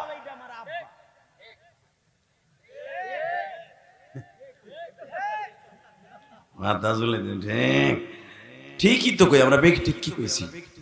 তো একটা মহিলার পরে ভিত্তি করে যদি শুনতে পারো এটা আমার আব্বা, তুমি দেখো নাই তোমার কে জন্ম দিছে, কথা বলে না কেন? আল্লাহকে দেখো নাই, না দেখে যদি সেজদা দিতে পারো এটাও মাথার মধ্যে নিবা। আল্লাহু আকবার যতবার বলবো, সুবহানাল্লাহ যতবার বলবো, রব্বে কারিম আমারে খুশি করার জন্য জান্নাতের ভিতরে গাছগুলো লাগাই দিবে। তাহলে আর তো বলা লাগবে না তো? জোরে বলবেন তো? বলেন তো আলহামদুলিল্লাহ, বলেন তো আল্লাহু আকবার, বলেন তো লিল্লাহি তাকবীর। এবার নিজেরই বললেন, দেখি কে জান্নাতে গাছ লাগাইতে চান? রেডি তো? নবী, আমি জানি যে আপনার পেটে পাথর বাঁধা আছে, আমি চাইতেছি আপনার একটু মেহেন্দাবাড়ি করুন। আপনার 10 জন সাহাবী, 10-15 জন সাহাবী আমার বাড়িতে যাক। যুদ্ধে তো অনেক সাহাবী আছে, তারা খন্দক খুঁড়তে থাকুক, খনন করতে থাকুক, খাল খনন করতে থাকুক। বেঈমানগুলো তো তাবুক আর সই পাশে, আপনি পিছনের থেকে আমার বাড়িতে যাবেন, যাই খাইয়া বলবেন। আমার নবী বলে ঠিক আছে যাও, খুব দ্রুত এসে পড়ো। জাবের যে বোরে ডাক দিয়েছে, বোরের সময় কিন্তু হাতে আধা ঘন্টা। কেন? আমার নবীর কাছে বইলে এসে জাবেরের বিবি, নবীর এত পাগল ছিল, জাবেরের বিবি মনে মনে ভাবছে আমার এটা মনে হয় ভাগ্যে আইছে যুদ্ধে দিয়া। এ বড় এক তরবারি এনেছে, কয় তোরে 2 টুকরা বানাই হলাম আমি আর ওয়াজি করব না। আল্লাহুম্মা আমিন। জাবেরের বিবি তরবারি হাতে নিয়ে কয় তোরে আমি 2 টুকরা করে ফেলবো, কারণ আমার আল্লাহ বলেছে ফালা ওয়া রাব্বিকা লা ইউমিনুনা হাত্তা ইউহাক্কিমুকা ফীমা শাজারা বাইনাহুম সুম্মা লা ইয়াজিদু ফী আনফুসিহিম হারাজান মিম্মা কাযাইতা ওয়া ইউসাল্লিমু তাসলিমা। জাবেরের, আব্দুল্লাহর বাবা জাবের, আমার বিশ্বনবী বলেছে দুনিয়ার সব মানুষের চাইতে আমি নবীর বেশি ভালোবাসতে হবে। কিসের স্বামী আর কিসের কি, আমার বিশ্বাস তুমি ভাইগে আইছো। জাবের বললেন আরে বউ, আল্লাহর কসম করে কই ভাইগে আসি নাই, নবীর দরদ লি আইছি। দেখবা আমার নবীর প্রেম এখন কয়জনের চোখ দিয়ে বের। সঙ্গে সঙ্গে বলতেছে বিবিরা আমি ভেগে আসি নাই, আমার এতিম নবীর দরদ নিয়ে আসি। জাবের বলে বিবিরা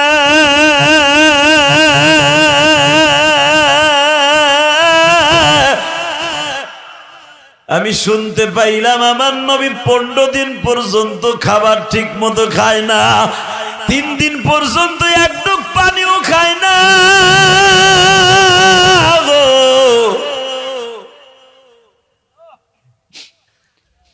জাবেরের বিবি বলে তুমি এইটা কি কইলা রে আব্দুল্লাহর বাবা? সত্য একটা কথা বলো, আমি এখন নবীর জন্য কি খেদমত করতে পারি?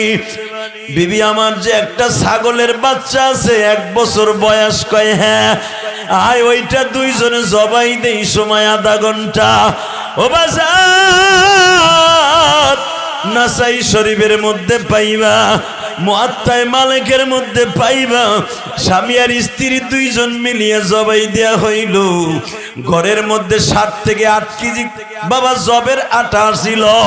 স্বামী গরম পানি করে খামির করতেছে, স্ত্রী গোশতগুলা বানাইতেছে। স্বামী এবার গোশত বানায়, স্ত্রী এবার খামির করে। স্ত্রী এবার জাবেরের বিবি তা উঠে দিয়া রুটি বেলতেছে আর রুটি ভাজতেছে, কাপড়ের আঁচল দিয়া চোখের পানি মুছে আর বলে আব্দুল্লাহর বাবা আমার এতিম নবী 3 দিন পর্যন্ত কিছুই খায় না। আমরা কত আরামে খাইতেছি, আমার এতিম নবী কিছুই খায় না।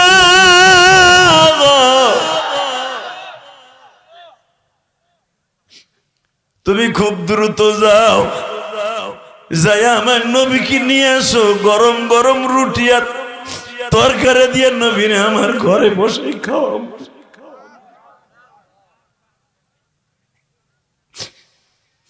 বাজার নবীর কষ্টের কথা শুনিয়া যাদের চোখে পানি আসবে ওই মানুষটা কোনোদিন জাহান্নামের আগুনে জ্বলবে না। আল্লাহ তুমি তাকায়া দেখো নওগাঁ মহাদেবপুরে জানুয়ারি মাসের 6 তারিখ এই রাত্রে যারা তোমার নবীর কথা শুনে চোখ ভরা পানি লইয়া তোমার এখন ডাক দিবে, এদের জীবনের গুনাহগুলো মাফ করে দিবা আল্লাহ। এদের জনম দুঃখিনী মাকে মাফ করে দিবা, এদের বাবাকে মাফ করে দিবা, তাদের কবরটা জান্নাতের টুকরা বানায় দিবা।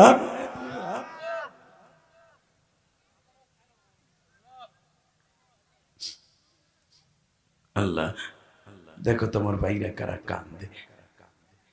আল্লাহ কে যেন আমার মতো মা হারে কান্দে। শত শত কিলোমিটার রাস্তা অতিক্রম করে ঢাকা থেকে আসছি, ওই গোপালগঞ্জের জমিনে ঘুমিয়েছে আমার মা, আর নওগাঁর জমিনে ঘুমিয়েছে আমার এই কলিজার টুকরা গরিব মানুষদের মা। জানি না কার মা কবরে কেমন আছে, তবে যারাই কানবে তাদের বাবা মাকে মাফ করে দিবা আল্লাহ, কবরটা জান্নাতের টুকরা বানায় দিবা। আজকের মাহফিলের প্রধান অতিথি সভাপতি সহ সভাপতিদেরকে মাফ করে দিবা। বাজানরে জাবেরের বিবি কাপড়ের আঁচল দিয়া চোখ মুছে আর বলে, আব্দুল্লাহর বাবা আমি আব্দুল্লাহ, জলদি যাও জলদি যাও, রুটি প্রায় 3-4 বাজা হয়ে গেছে, তুমি আস্তে আস্তে হয়ে যাবে, যাও তরকারিও হয়ে যাবে রুটিও হয়ে যাবে, আমার কলিজার নবীরে নিয়ে আসো, আমি নিজের হাতে নবীরে খাওয়াবো।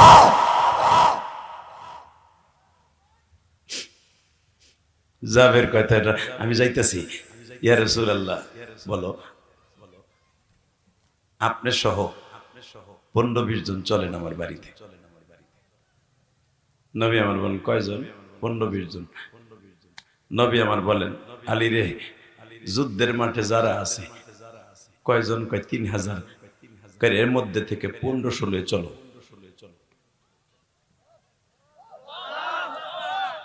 জোরে কতশো? জোরে কন, অর্থাৎ 1500। মারহাবা বলেন। জাবের দাওয়াত দিছে 15-16 জন, নবী নাই 1500। আবার এক রাওয়ায়াতে আসছে 1000। আমার বিশ্ব নবী যখন নিয়ে রওনা দিছে, জাবের বলে, হুজুর আপনি কি আমার জায়গায় মাইরে লাবেন? 1500 না 15 জন। নবী বলে, কথা বলবি না, সামনে হাঁট। এইবার চিল্লাবেন আর কানবেন, আমা আরসালনাকা ইল্লা রাহমাতাল লিল আলামিন। ওই নবীর মেরাজের চাঁদ এইটা। এই চাঁদটা উদিত হওয়ার সাথে নবী একটা দোয়া করতেন, আল্লাহুম্মা বারিক লানা ফি রজব ওয়া শাবান ওয়া বাল্লিগনা রমাদান। জোরে জোরে জোরে জোরে জোরে জোরে জোরে পড়েন তো আমার সাথে এই হাদিসটা, আল্লাহুম্মা বারিক লানা ফি রজব ওয়া শাবান ওয়া বাল্লিগনা রমাদান। এই হাদিসটা যারা পড়বেন সকাল বিকাল নামাজের পরে, 5 বেলা নামাজের পরে, আল্লাহ তাকে 1 বছর বাঁচায় রাখবে। এই রমজান থেকে আর এক রমজান পর্যন্ত বাঁচায় রাখবে আল্লাহ। 1 বছরে হায়াত আল্লাহ বাড়ায় দিবে। আল্লাহু আকবার জোরে বলতে পারেন না মিয়া? এখানেই শেষ না, ওই ঘরের মধ্যে কোনোদিন আযাব গজব আসবে না। কারণ আমার নবী নিজে এই চাঁদটা উদিত হওয়ার সাথে সাথে 5 ওয়াক্ত নামাজে দোয়া করতেন হাত তুলে, কারণ আল্লাহুম্মা বারিক লানা ফি রজব ওয়া শাবান ওয়া বাল্লিগনা রমাদান। পারবেন না দোয়াটা মুখস্থ করতে?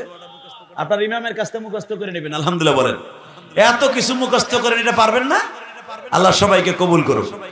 তাকানি দেখে এবার কানবেন। সবার চোখে আমি পানি দেখতে চাই। আমার নবীর দেশে কে কে বেড়াইতে যাইতে চান? নবীর দেশে কে কে উমরা করতে যাইতে চান? নবীর দেশে হজের নিয়ত করে কে কে ঘুরতে যাইতে চান? আল্লাহ নিয়ে যাবে। চোখের পানি রেডি করেন।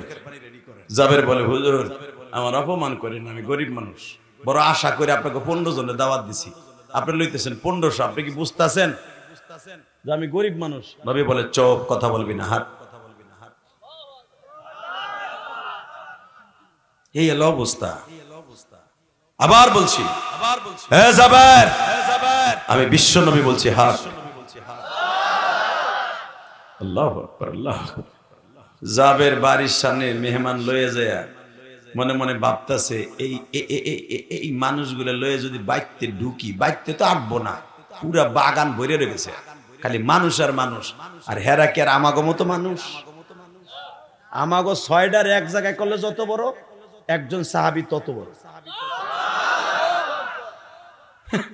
কি মনে করলা সান্দু চাচা?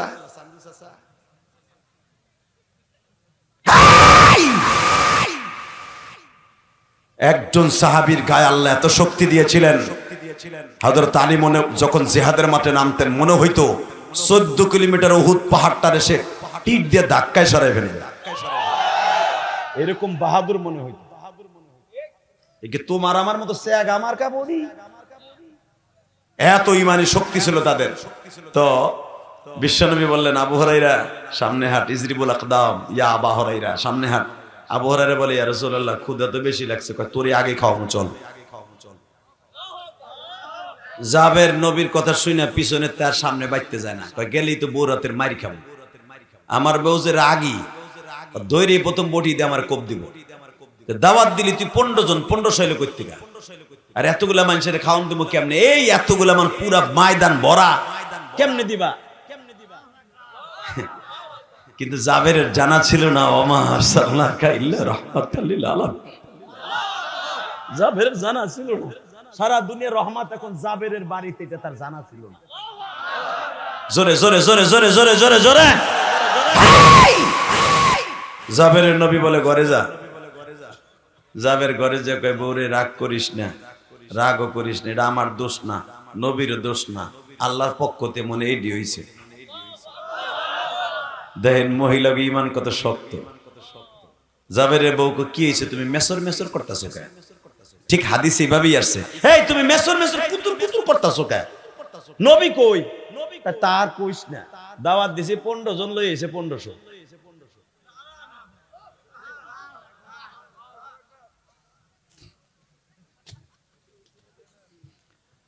আল্লাহ, জাবেরের বিবি দেখেন ইমান কত শক্ত। এই জন্যই তো নবীর জন্য প্রথম মক্কায় জীবন দিয়েছে এক মহিলা, নাম তার সুমাইয়া। আল্লাহু আকবার জোরে বলতে পারলেন না? জাবেরের বিবি সাথে সাথে লাভ দিয়ে দাঁড়ায় বলতেছে, তুমি এত মেসর মেসর করতেছো, তুমি কি ভুলে গেছো কোরআনের আয়াত? 15 জন লই আইস, 15 জনে দাওয়াত দিছো, 1500 লই আইছে। আরে বেটা, যে দাওয়াত খাওয়াবে সেও আমার বাড়িতে ঢুকছে, যে খাদিমদারি করবে সেও আমার বাড়িতে ঢুকছে, সে আমার বাড়িতে ঢুকছে। ওমা মিন দাব্বাতিন ফিল আরদি ইল্লা আলাল্লাহি রিজকুহা ওয়াল্লাহু খায়রুর রাযিকিন। যে রিজিক দেয় সেও আইছে, যার হাতে বন্টন হয় সেও আইছে। জাবেরের বিবি এই কথা শুনে জাবের কয়, বউ আমি তো ভাবছিলাম তুই রাগ করবি, খাবার লো। জাবের খাবারের ডেক্সি আন, এবার কানবেন। খাবারের ডেক্সিটা এনে দেওয়া হলো বিশ্ব নবীর কাছে, রাহমাতুল লিল আলামিন। আমার নবী ছাগলের পাকানো গোশতের ডেক্সিটা, ভুনা গোশতের টুকরাটা এইভাবে করে ডাইন হাত দিয়া এক টুকরা গোশ হাতে নিয়ে, কি সমস্যা কি?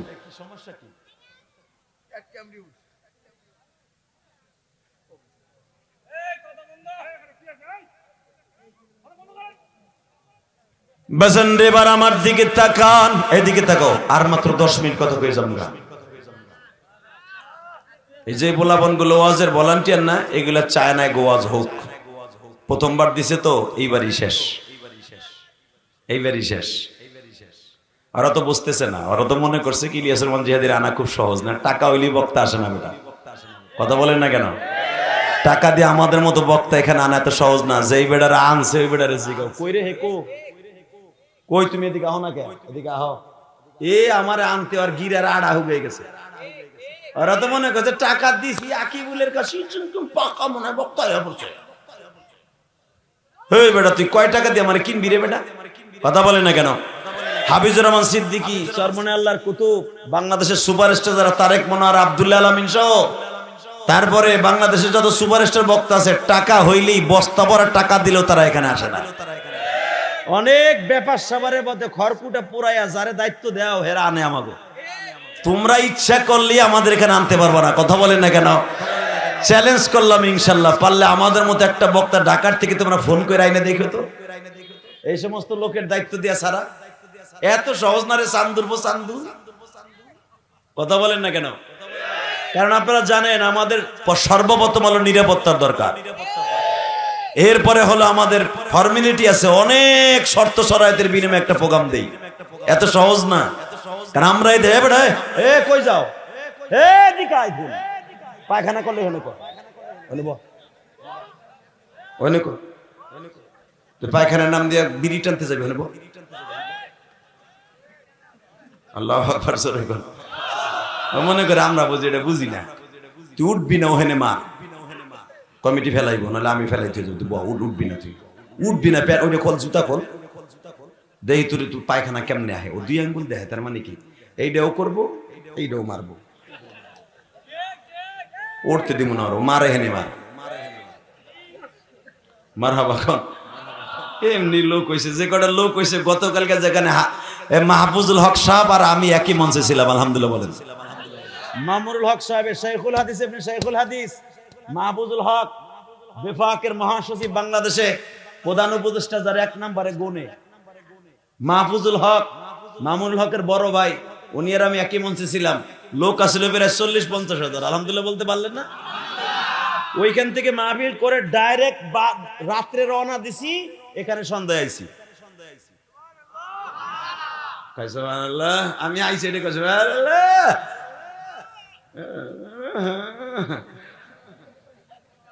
বাবা এত সহজ না। যেই লোকটা আমার দাওয়াত দিছে আকিবুল, ও আনছে আল্লাহ পাক আমারে আনছে ওর ওসিলায়। কথা ঠিক না বেঠিক?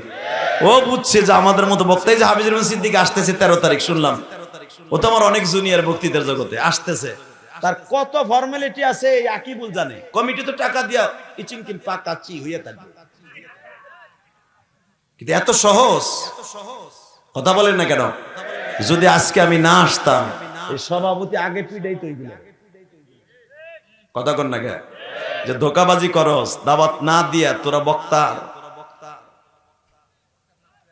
অতএব বাবা আমরা আসলে আমরা কিন্তু ব্যবহারের পাগল। এই যে তোমরা আওয়াজ করতেছো না, তোমাদের এলাকায় আমাদের না আসার একটা সিস্টেম করতেছে। কারণ আজকে ওয়াজ করে নামার পরে হাফিজুর রহমান সিদ্দিকীর সাথে কথা হবে, কারণ ও আসার আগে আমার ফোন দিবে, ভাই গেছিলেন এলাকার মানুষ কেমন? যদি কই তা কইও না, কি ঝামেলা যে হইব এটা তো আপনারা জানেন না। অতএব আমাকে সব বক্তার সাথে সব বক্তার সম্পর্ক আছে। আলহামদুলিল্লাহ বলেন। আপনারা অনেকে ভালোবেন কি মনে হয় ইলিয়াস রহমান জিয়াদের সাথে হাফিজুর রহমান সিদ্দিকীর কথা হয় না, মিজানুর রহমান আজহারীর কথা হয় না, আমির হামজার কথা হয় না। এই রসুনের পিছনটা কিন্তু এক জায়গায়, কওয়া চারিদিকে।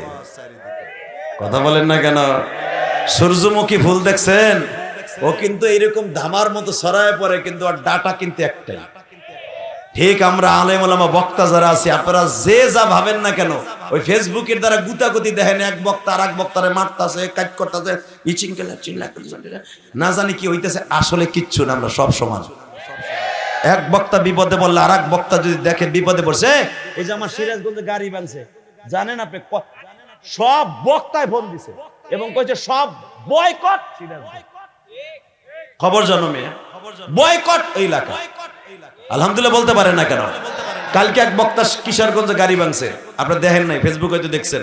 আব্দুর রহমান জামি চরমনের একজন অত্যন্ত একজন আমলি মানুষ, নব মুসলমান, সে কাফেরের থেকে মিয়া বেঈমানের থেকে ইমানদার গ্রহণ করে আজকে আল্লাহ তার বক্তা বানাইছে। তার কথা অনেক নূর। কয়েকদিন আগে চরমনার দিকে বরিশাল মাহফিল ছিল, লোকটা আমার সাথে 3 দিন ছিল একই জায়গায় চরমনা মাজা খাইছি, ঘুমাইছি। বিশ্বাবুজুর আমাকে দুইজন অনেক ভালোবাসা দিছে, কল্পনার বাইরে। কাছে না গেলে মানুষ চেনা যায় না। কথা বলে না কেন? কেবের মুক্ত পীর বেড়া চরমনা। আমি তো চরমনার মুরিদ না, তা ভাই বোনা আমি চরমনার মুরিদ। কেবের মুক্ত অহংকার মুক্ত পীর চরমনাই। যাইয়া দেখো বেড়া, দালালি করি না, সত্য কথা বললাম। 2 দিন ছিলাম, 2 দিন ঘুমাইছি। ফয়জুল করিম ঘন্টায় ঘন্টায় তার খাদেম আবু বকরে বলে, এই দেখতো জেহাদিরে ঠিক মতো কম্বল দিছে কিনা, গরম পানির ওই ডিজারটা নষ্ট হয়ে গেছে কিনা, কেন শৌখিন মানুষ, এই ঠান্ডার ভিতরে গরম পানি লাগবে, দেশ ঠিক মতো আছে কিনা। এই যে এতবার একজন পীর হইয়া আমাদের মতো বক্তার খোঁজ খবর নিয়া, এটা বক্তার কারণে না, একজন আলেমের কারণে। আলেমের সম্মান করা, মেহমানকে সম্মান করলে আল্লাহকে সম্মান করা হয়। আর তোমার এখানে ওয়াজ আইছি, একবারও খবর লইছো যে আমার গরম পানি লাগবে? একজন পীর হইয়া, একজন দলের নেতা হইয়া, আমিরুল মুজাহিদিন হইয়া আমার খবর লয়। আমরা আলেমরা ঠিকই আছি আলহামদুলিল্লাহ বলেন। জামের গাড়িটা কালকে ভাঙছে, রাস্তায় গাড়িতে ফেলাইয়া এত বড় ইট দিয়া কে বা কাহারা বাইরে পিড়ায় পিড়ায় ভাঙছে। মনে রাখবেন, আলেম ওলামার কষ্ট যারা তাদের জন্মের মধ্যে ভেজাল আছে। কথা বলেন না কেন? আমি আপনার এলাকায় আসছি, যদি ধরেন নরম পাই আমার গাড়িটা পথের থেকে 3-4 জনের বাইরে ভেঙে দিলেন, মনে রাখবেন আপনি এমন জায়গায় যে ভাঙ্গা খাবেন যেখানতে আপনার কোনো বাপও ছাড়াই নিয়ে আসতে পারবেন। এই যে আমার গাড়ি গিলাস ভাঙছে, আপনারা তো জানেন না, হয়তো অনেকে শুনছেন ফেসবুকে, ওরা যা আমার ভাঙছে গিলাসে যা খরচ গেছে 3 ডবল জরিমানা লইছে। সবগুলার আর্মি দিয়ে ধরায় সিরাজগঞ্জ শহরে নিয়ে বাটাম দিয়া, তারপরে ওসি যখন জিজ্ঞেস করছে, একটা গাড়ি হলো জাতীয় সম্পদ আর মানুষের বডি হলো আল্লাহর সম্পদ। কারণ গাড়ি হলো, এই গাড়ির ট্যাক্স সরকার পায়। আমার এই গাড়িটার কাগজ করতে প্রতি বছর 50,000 টাকা লাগে, 50,000 টাকা সরকার পায়। এটা হলো সরকারি গাড়ি, এটা জেহাদির গাড়ি না। বাংলিকে এটা দে, কিছু করার নেই। শুধু একটা কথা বলতে চাই, জমিনের মালিককে আলেম ওলামা সম্মান করবেন না, কথাটা কিছু কমছে আর কি, যা করে আগামুতা বন্ধ করে কমছে। আল্লাহ কবুল করেন, জোর কানে আমিন। ক্ষমতার মালিককে, জমিনের মালিককে। আমি আপনাকে মহাদেবপুর বসে বলে গেলাম, যারা আমারে ভালোবাসছেন, এত ভালোবাসা দিচ্ছেন, এই যুবকগুলো, এই সভাপতি, সেক্রেটারি, কেশিয়ার যারাই আছেন এই মসজিদের কমিটিতে, আল্লাহকে সাক্ষী রেখে বললাম, কিয়ামতের মাঠে যদি আল্লাহ আমাকে মাফ করে আমরা একসাথে জান্নাতে যাব। এই যে আলেমগুলা যারা বসে আছে, আপনারা তাদেরকে 1 সপ্তাহ দাওয়াত দিয়ে আনতে পারবেন না, আর এদেরকে আপনারা খাওয়ানো দেন নাই। এরা শুধু একমাত্র আমাদের কারণে আসে। শুধু আমার দিক তাকান। এই জমিনের মালিককে বলেন, লা হাওলা ওয়ালা কুওয়াতা ইল্লা বিল্লাহ। দেখেন মহিলার ঈমান কত। ও আব্দুল্লাহর বাবা, আবে আব্দুল্লাহ, বলবো নবী কি কয়? গোস্তের ডেক্সি নিয়ে যাইতে কয়, রুটির ডেক্সি নিয়ে যাইতে কয়। এবার দিনটা নরম দেখতে চাই। বিবি হাতে তুলে দিয়ে কয়, তুমি একটু জানলার কাপড়টা সরাই রেখো, আমি একটু পরান বইরে নবীরে দেখব। নবী ইমামতি করে, আমরা নামাজে মহিলারাও যাই, কিন্তু নবীরে তো দেখতে পারি না, তোমাকে জমতো নাই। ওইখানে তো তোমরা নবীরে পাইচারি দিয়ে রাখো, ঘেরাও করে রাখো। আজকে নবী আমার ঘরে আসছে, আমার চকিতে বইছে, আমি একটু পরান খুলে নবীরে দেখব। বাজান রে, জাবের আস্তে করে জানালার কাপড়টা সরাইয়া দিয়া জাবেরের বিবি জানালার কাপড়টারে এইভাবে ঘন্টার মতো করে তাকিয়ে আছে। বাবা,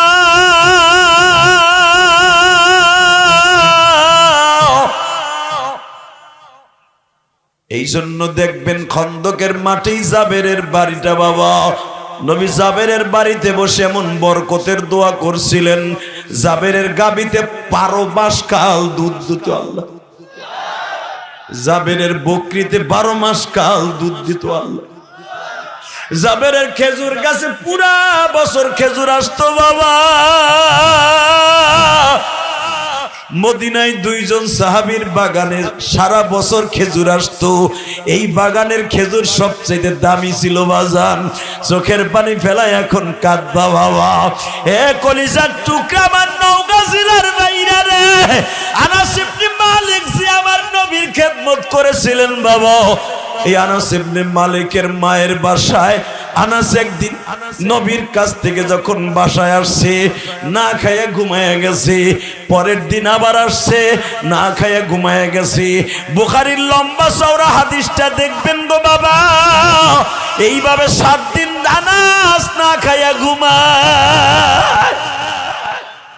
7 দিন পরে আনাসের মা বিশ্ব নবীর একদিন দাওয়াত দিছে, আনাস রে আমার নবী এত বাড়িতে দাওয়াত খায়, তুই আমার নবীর খাদেম, তুই কি পারস না নবীর আমার বাড়িতে একটু দাওয়াত খাওয়ানোর দাওয়াত দিতে? আনাস বলে, মা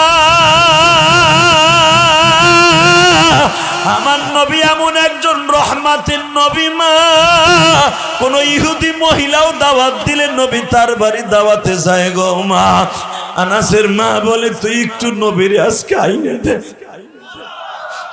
তুই নবীর খেদমত করো, 2.5 বছর হয়ে গেল, তুই আমার নবীর একটু আমার বাড়িতে দাওয়াত খাওয়াবো। আমি একটু ফিরনি পাকাইছি নবীর নিজের হাতে খাওয়াবো।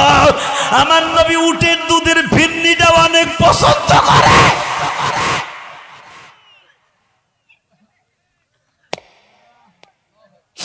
তুই আমার নবীর একটু আনিয়ে দে। ও আমার নওগাঁ জেলার মহাদেবপুরের বাইরা, বুখারীর মধ্যে দেখবেন আকালান নবী সাল্লাল্লাহু আলাইহি ওয়াসাল্লাম, ইমাম থানভী রাহমাতুল্লাহ সুন্নাত ইত্তিবাই নবী, এই কিতাবের মধ্যে লম্বা চওড়া একখানা হাদিস বর্ণনা করেছে আল্লাহর কুতুব। ইমাম থানভী রাহমাতুল্লাহ আলাইহি বলেন, আনাসের মা যখন নবীর দাওয়াত দিলেন, আমার নবী ইশারের নামাজটা পড়ে আনাসের মার বাসায় গেলেন। আরাম করে নবী আমার বসলেন, আরামের মায়ের বালিশ, আনাসের মায়ের বালিশটা কোল বালিশটা পিছনে দিয়া। আনাস বলেন, আমার নবী যখন কোল বালিশটা পিছনে দিয়া বসছে, ও বাজান আপনার পিসাব ধরেন সরমনে আল্লাহর কুতুব যদি আপনাদের এলাকায় আসে, মুরিদরা বাবা এত সুন্দর একটা গালিচা বানায়, এত সুন্দর হুজুরকে রেস্ট হাউস বানায় দেয়, যেন আমার আল্লাহর কুতুব কষ্ট না পায়। এক নম্বরে হুজুর শত শত মাইল পথ অতিক্রম করে আসবে, হুজুর কত কষ্ট করে আসবে দিনের দাওয়াতের জন্য।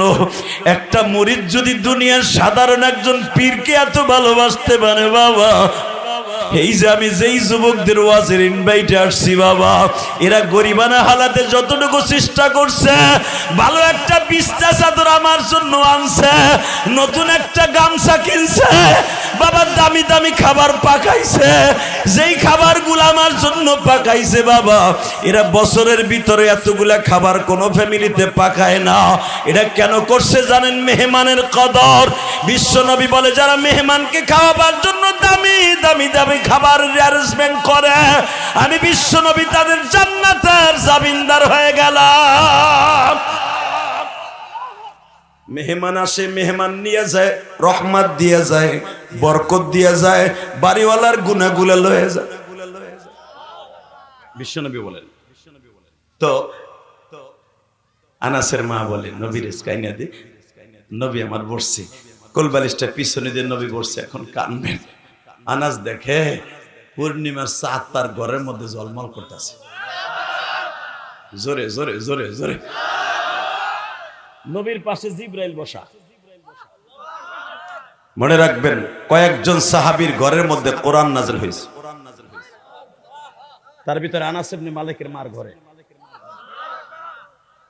আপনার মন খারাপ, কষ্ট হইতেছে, এবার একটা আওয়াজ দিবেন, জীবনে কোনোদিন এই মহাদেবপুর কোন ওয়াজে বই আওয়াজ দেন নাই। রেডি? এই আনাস ইবনে মালিকের মার পাশে কেবল নবী বালিশটা পিছনে দিয়ে বসছে, জিবরাইল আইছে ওহী লইয়া। নবী এইভাবে তাকায় আছে। আনাস ইবনে মালিক কয়, আমার নবী কি মারা গেল নাকি? এবার চোখে পানি দেখতে চাই। আনাস ইবনে মালিক জানতেন যে নবী ওহী যখন নাজেল হয় তখন নবীর সমস্ত শরীরটা পাথরের মতো হয়ে যায়, নবী কারোর সাথে কথা বলে না। আনাসের বুঝতে আর বাকি না, কারণ আনাস তো নবীর খাদেম। আল্লাহু আকবার বলতে পারলেন না? এই মুসলমানের পোলা, একজন পীর সাহেবের সঠিক চরিত্র দেখতে পারে তার খাদেম, আর পারে তার বউ। আনাস তো জানে আমার নবী কখন কি হয়, এটা আনাস জানে। 10 বছর খেদমত করছে আনাস। দেখতেছে নবী এইভাবে উপর দিকে চাইছে। নবী যখন ওহী নাযিল হতেন, হাত পাও সুদ্ধা, নিঃশ্বাস বন্ধ হয়ে যেত, আল্লাহর কুদরতের নিঃশ্বাসে নবী বেঁচে থাকতেন। নবী এইভাবে আসমানের দিকে তাকায় আছে, মনে হচ্ছে আনাসের মার ঘরের ছাদের দিকে তাকায় আছে, পূর্ণিমার চাঁদ নবীর কপালে পড়ছে। নবী এইভাবে তাকায় আছে। আনাস বলে, মা উসকুত সুকুতা মা ফি ওয়াক্তি মা ইয়া উম্মি, কথা বলিও না মা, ওহী নাযিল হইতেছে, মা ওহী নাযিল হইতেছে, মা ওহী নাযিল হইতেছে, মা কথা বলা যাবে না, মা চুপ থাকো। উসকুত সুকুতা মা ফি ওয়াক্তি মা, এই মুহূর্তে যেন তোমার মুখ বন্ধ করে কোনো আওয়াজ করবে না। আনাসের মা বন্ধ হয়ে গেল, তাকান এদিকে। একটু পরে আমার নবী স্বাভাবিকভাবে ফিরে আসলো, জিবরাইল চলে গেল। একটু পরে বলে, আনাস খাবার নিয়ে আসো। খাবার আনলেন, বুখারীর হাদিস। নবী ছোট্ট ছোট লোকমা দিয়ে খাইতেছে আর চোখ বেয়ে বেয়ে পানি পড়তেছে। আনাস, ও আনাস, এই খাবারটা পাকাইতে বুঝে তোমার অনেক কষ্ট হয়েছে। ইয়া রাসূলুল্লাহ, আপনি কেমনে বুঝলেন? আনাস রে, এ আনাস, এই খাবারটা পাকাইতে অনেক কষ্ট হয়েছে না? ইয়া রাসূলুল্লাহ, না কষ্ট হবে কেন? এ আনাস, তোর মা আমারে দাওয়াত দিয়েছে কি জন্য? ইয়া রাসূলুল্লাহ, মায়ের জিগান। মারহাবা বলেন। ইয়া উম্মি আনাস, কিফালেক? আনাসের মা বলে, ইয়া রাসূলুল্লাহ, আলহামদুলিল্লাহ, তাই খুব ভালো আছি হুজুর। আমার মন বলতেছে আপনি খুব কষ্টে আছেন, কারণ জিবরাইল ইশারাতন আমার বললেন, আমার আনাস বলে না খাইয়া ঘুমায়। আসলে আপনাকে কষ্ট হয়ে গেছে, আহেন বিদায় লয়ে যায়। আপনাকে কষ্ট দিয়ে লাভ নেই। 1.5 ঘন্টার মতো ওয়াজ হয়ে গেছে, 9টায় উঠছে, এখন 10:30 বেড়ে বাইজে গেছে। এত সময় ওয়াজ করেনি, আর আপনারা ওয়াজ শোনার এত সময় নাই আমি জানি। যাওয়ার টাইম হয়ে গেছে আমার। আছে আছে আওয়াজ দিবা? রেডি? এ আনাসের মা, আমার আনাস না খায় ঘুমায় কেন? নবীজি এই জন্যই তো আপনারা দাওয়াত দিছি। কেন আমার আনাস ঘুমায়? নবী গো, আনাসের 6টা-7টা ভাই বোন, আর বাবা তো গরিব মানুষ।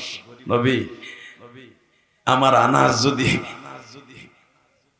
একটু খাওন আমি আনাসের লেগে রাইখে দেই, এই খাবারটা আনাস যখনই রাইখে দেয় তার ভাইয়ের ক্ষুধা বেশি, তার ভাইরা খাইয়া ফেলায়। আনাস আইয়া খাওন না পাইয়া আস্তে করে আনাস ঘুমাইয়া পড়ে। এইভাবে আস্তে আস্তে 1 সপ্তাহ হয়ে গেল। আনাস রাত্রে আপনারা খেদমত করে এসে না খাইয়া ঘুমাইয়া পড়ে। আমার নবী বলে, আনাসের মারে ওহী 2 প্রকার, একটা হলো মাতলু আর একটা হলো গায়রে মাতলু।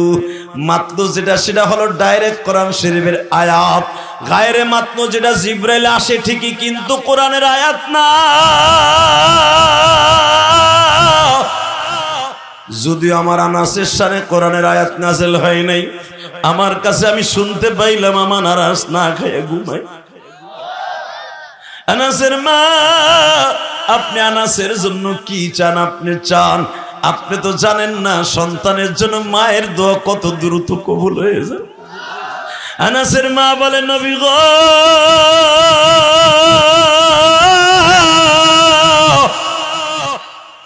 আপনি একটু দোয়া করেন, আমি মা, আপনি দোয়া করেন, আমি একটু মা দেখি আমার আনাসের লেগে কি দোয়া করেন। আনাসের মাকে বিশ্বনবী বলতেছে, আমার দিকে তাকাবেন, আওয়াজ দিবেন। আনাসের মাকে বলতেছে, আরে আমি দোয়া করবো, দোয়ার ভান্ডার তো তুমি, তুমি মা হলো দোয়ার ভান্ডার। তুমি শুধু হাত তুলো, যা মনে চায় আনাসের লেগে দোয়া করো, আমি লাস্টে একটা সিগনেচার দিয়ে আমিন বলবো। জোরে জোরে জোরে জোরে জোরে জোরে, আরো জোরে। তাকান এদিকে। আনাসের মা হাত তুলছে, মালিক রে, আমার আনাস না খায়া ঘুমায়, তুমি এত সম্পদ আমার আনাসকে দিবা যেন আনাসের খাবার অন্যেরা খায়। আল্লাহ আনাসের ঘরে এমন বরকত দিবা মালিক, আমার আনাস জানো আর কোনোদিন না খায় না ঘুমায়। আমার আনাসের কারখানায়, আমার আনাসের খেজুরের বাগানে যেন অনেক গোলাম বান্দি কাজ করে। আনাসের উটের খামারে, ছাগলের খামারে যেন অনেক মানুষ চাকরি করে। এমন ভাবে আমার আনাসে তুমি খাবারের ব্যবস্থা করে দাও। বাজান মাই দোয়া করতেছে, লাস্ট ফিনিশিং আমার নবী শুধু বললেন আল্লাহুম্মা আমিন। বুখারীতে আসছে, বাবা যখনই নবী আমিন বলছে দোয়া কবুল হয়ে গেছে। এবার আমার দিকে তাকান, নবীর জীবদ্দশায় একদিন দেখে আনাস এইরকম রেশমের কাপড় দিয়া, বাবা ঠান্ডা লাগছে, নাক পরিষ্কার করতেছে। জোরে জোরে জোরে জোরে জোরে, ও আনাস এই দামি রুমাইল দিয়ে তুই নাক পরিষ্কার করস? ইয়া রাসূলুল্লাহ, এটা আপনার দোয়া। নবী বলে, আনাস তোর ফ্যামিলির খবর কি এখন? বলে, হুজুর 5 বছরের মাথায় আপনি যে দোয়া করে আসছিলেন, ওমা আরসালনাকা ইল্লা রাহমাতাল লিল আলামিন, আপনি যে দোয়া করে আসছিলেন গো নবী, আপনার দোয়া এমন কাজে লাগছে। নবী বলে, আমার সাথে সাথে তোর মার দোয়ার কথা বলতে পারলি না? আল্লাহু আকবার, জোরে বলো তো যুবক। হে আনাস, দরখাস্ত দিছি তোর মা, সিগনেচার দিছি আমি। আনাস শোন, তোর মা যেই দোয়াগুলা করছে দেখ রব্বে কারিম কি বরকত দিয়েছে। আনাস, সারা বছর তোর খেজুরের বাগানে খেজুর ধরে। মদিনার খেজুর যদি হয় 1 আঙ্গুল, তোরটা হলো জোরে জোরে জোরে জোরে জোরে। এখনো মদিনায় এত বড় বড় খেজুর আছে যেটাকে আম্বার বলা হয়। লিল্লাহে তাকবীর। এত বড় বড় খেজুর আছে আনাসের বাগানে। বাজানরে বার আমার দিকে তাকান, এই জামানায় যদি এত বড় খেজুর থাকে, আনাসের বাগানের খেজুরগুলা বাবা আধা ছিল, এই 1 বিঘাতের মতো লম্বা লম্বা ছিল। এটা আমার নবীর দুয়ার বরকতের খেজুর গো বাবা। ওই জামানায় আনাসের বাগানের খেজুর সবচেয়ে চড়া দামে বিক্রি হইতো। আনাসের মার উটের মধ্যে আমার আল্লাহ, আনাসের ভেড়া বকরির মধ্যে এত বরকত হইছে বাবা। যতটা ভেড়া বকরি জন্ম নেয় বাজান, প্রতিবার 2টা 4টা করে বাচ্চা জন্ম দেয়। আল্লাহু আকবার, জোরে জোরে জোরে জোরে। 2টা 4টা করে সন্তান জন্ম দেয় ভেড়া বকরিতে, দুম্বায় বাবা। 1 বছর যাইতে না যাইতেই বাবা উটের মধ্যে, ভেড়ার মধ্যে, বকরির মধ্যে আমার আল্লাহ এত বরকত দিয়ে দিছে। মাত্র 2 বছরের ভিতরে আনাস বড় লোক হয়ে গেছে। বাজান এবার আমার দিকে তাকান, আমার বিশ্ব নবী সেই রহমতের নবী, এই মিরাজের সাথে এখন আমার আল্লাহরে দেখায় দিবা। 2 নয়নের পানি দিয়ে আমার আল্লাহরে বুঝায় গো। একদিন আনাস নবীর সামনে বসছে বাবা, দামি একটা পাঞ্জাবি গায়ে দিয়া। বিশ্ব নবী বলে, তুমি তো সেই আনাস, যে আনাস একটা ছেঁড়া জামা গায়ে দিয়ে আমার খেদমত শুরু করছিল। আজকে তোমার এই পর্যায়ে কে এনে দিছে জানো? আনাস বলি, ইয়া নবী, ইয়া রাসূলুল্লাহ, ইয়া হাবিবাল্লাহ, আপনি আল্লাহর বন্ধু ব্যবস্থা করে দিছেন। নবী আমার বলেন, না রে আনাস, দরখাস্ত দিছে তোর মা। আনাস রে, পৃথিবীর কোন সন্তানের অ্যাকাউন্টে যদি মায়ের দোয়া থাকে রে আনাস, এই সন্তানের দোয়া ডাইরেক্ট কবুল হয়ে যায়। এই আমার নওগাঁ জেলার মহাদেবপুরের কলেজার টুকরা বাইরা চোখের পানি দিয়ে আমার আল্লাহরে বুঝায় কইবা, যেই যুবকের অ্যাকাউন্টে মায়ের দোয়া থাকে, ওই যুবকগুলা দুনিয়া এবং আখিরাতে দুনো দিক দিয়ে বাদশা। ঠিক না বেঠিক? জোরে কর, আরো জোরে। মা বাবার খেদমত দরকার আছে না নাই? আছে। কে কে মা বাবার খেদমত করবেন দেখি? আল্লাহকে হাত উঁচু করে দেখান তো। আল্লাহ তুমি তাকায়া দেখো মালিক, রজব মাসে মেরাজের সাথে 6 জানুয়ারি যারা হাত দুটা উঁচা করে দেখাইতেছে, মালিক রে 6 জানুয়ারি এদের হাতগুলা কবুল করিয়া লও। বছরের প্রথম 1 সপ্তাহের মধ্যে আল্লাহ, যারা বছরের প্রথম সপ্তাহের মধ্যে একটা সপ্তাহ এখনো যায় নাই, জানুয়ারির 6 তারিখে এই নওগাঁ জেলায় মহাদেবপুর থানায় এই ফাজিলপুর আশেপাশে এই বাইতুল মামুর মসজিদের মাহফিলে বসে হাত তুলে যারা যারা একটা ওয়াদা করছে মায়ের খেদমত করবে, এদের জীবনের গুনাহ মাফ করে দিবা আল্লাহ, এদেরকে কোটি কোটি টাকার মালিক বানায় দিবা। জোরে কোন আমিন, আরো জোরে কোন আমিন। মায়ের খেদমত দরকার আছে না নাই? করতে রাজি আছেন না? ইনশাআল্লাহ বলেন তো, আল্লাহু আকবার জোরে বলেন তো। আপনাকে উত্তরবঙ্গে এমনও যুবক আছে মা বাপরে ঠিক মতো বাদ দেয় না, বউ শাশুড় শাশুড়ি ঠিক মতো দেয়। আছে না নাই? বিদেশ যায়, আপনাকে অনেক ছেলের সাথে আমার কাতারে দেখা হয়েছে, অনেক ছেলের সাথে কাতার আমার দেখা হয়েছে। আপনাকে নওগাঁ জেলার, আলহামদুলিল্লাহ বলেন, নওগাঁ জেলার নওগাঁ সদর থানার অনেক ছেলে কাতার থাকে। আমি যখন দোহায় গেছি, যাওয়ার সাথে সাথে দেখি আপনাকে রাজশাহী নওগাঁর অনেক ছেলে কাজ করে, আলহামদুলিল্লাহ বলেন। খেজুরের প্যাকেটিং করে, কেউ আঙ্গুর প্যাকেটিং করে, কেউ হোস্টেলে কাজ করে, বিভিন্ন প্রকার কাজ করে। তো আমারে বলে হুজুর আপনি আমাকে নওগাঁ যান না? আমি কই যাই। এর ভিতরে একটা ছেলে একদিন আমার রেস্টুরেন্টে দাওয়াত দিল, হুজুর আমি আপনার মসজিদে কিছু টাকাও দিব এবং আমার মার জন্য একটু দোয়াও করাবো। আমরা এক হোটেলের মধ্যে আমরা 8-10 জন বন্ধু থাকি এক হোটেলে।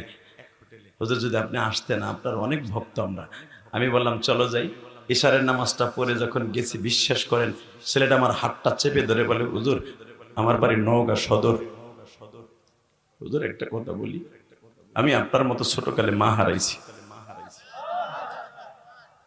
বিশ্বাস করেন, আপনাকে নওগাঁর ছেলে। গত বছর জানুয়ারির 13 তারিখ যখন আমি কাতারে গেলাম, তখনের কথা বলছি। জানুয়ারির 13 তারিখ এখনো আসে নাই, 1 বছরও হয় নাই। ওই ছেলেটা আমারে বলছিল, ওর কথাটা আমার আজকেও মনে পড়ছে। যখন আমি নওগাঁর দিকে আসতেছি, ছেলেটা যখন আমি দোহার থেকে বিমানে উঠে বাংলাদেশে, আবার ওখান থেকে সৌদি আরব যাবো উমরা করতে, ইন দি মিন টাইমে ওই ছেলেটা এয়ারপোর্ট পর্যন্ত আসে আর বলে, হুজুর আমার গাড়ি দিয়ে আপনার আগায় দিলাম কেন জানেন? আপনি বাংলাদেশে যায় যদি আমার জেলায় কোনোদিন যান, আমার লাগে একটু দোয়া করেন। ওই ছেলেটার কথা আমার আজকেও মনে পড়ছে। যুবক ভাইরা, আমি তোমার 2টা পাও ধরে বলে দিয়ে যাই, ওই ছেলেটার কান্না এখনো আমার মাথার মধ্যে বাজে গো। ওই ছেলেটা বারবার আমাকে বাবা কয়েক থোকা আঙ্গুর, একবারে গাছের আঙ্গুর ও আমার এনে দিয়ে বলে, হুজুর আমার মনে পড়ে আমার বাবা কোনোদিন এরকম আঙ্গুর আমার কিনে খাওয়াইতে পারে। ওই যে দেখো আমার আলেম ভাইরা কাঁদে, কেন কাঁদে জানো নি? আমিও তো বাজান গোপালগঞ্জে অজপাড়াগায় একটা গরিবের ঘরে পল্লী গ্রামে একবার জন্ম নিয়েছি। আমি কিন্তু শিল্পপতি ধনীর ছেলে নয় গো বাবা, আমি একটা গরিবের সন্তান। ওই গোপালগঞ্জের জমিনে ঘুমিয়ে আছে আমার মা, কিন্তু আমার অ্যাকাউন্টে পুরা ফুলফিল আছে বাবা আমার মায়ের দোয়া। আবার জনম দুঃখিনী মা,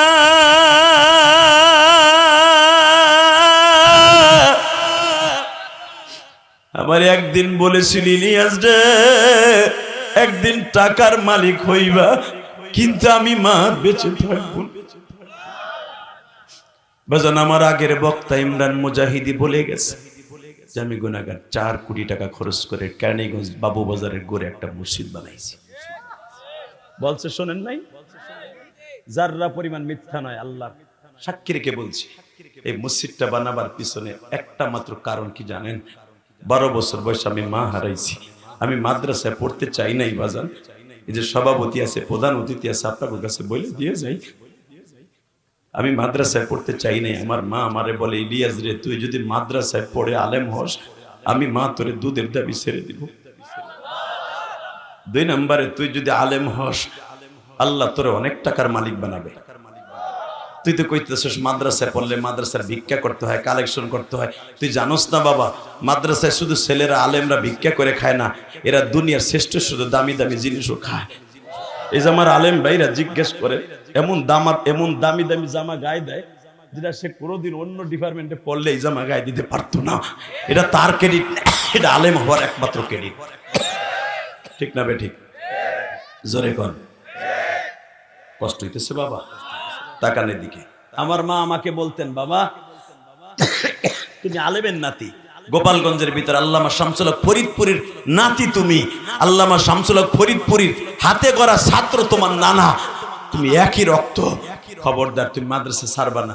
যদি তুমি মাদ্রাসায় পড়ে আলেম হও, আমি মা তোমার দুধের দাবি ছেড়ে দেব। আমার আলেম ভাইরা, মায়ের দোয়া কত কাজে লাগে তাই দেখেন। আনাসের মায়ের দোয়া যেমনি কাজে লাগছে, আমার মায়ের দোয়া কাজে লাগছে। আমার মা দোয়া করে গেছিলেন, ইলিয়াস একদিন তুই মসজিদ মাদ্রাসা করবি। আমি মা সেদিন থাকবো না। আমি যেদিন এই মসজিদের জায়গাটা কিনি, সভাপতি সাহেব আল্লাহকে সাক্ষী রেখে বলে, আমার আলিম ভাইরা, আমি মসজিদের জায়গাটা কেনার সময় আমি চিল্লাই কানছিলাম আর বলছিলাম, মা গো মসজিদ ঠিকই করতেছি, মা তুই নাই গো মা।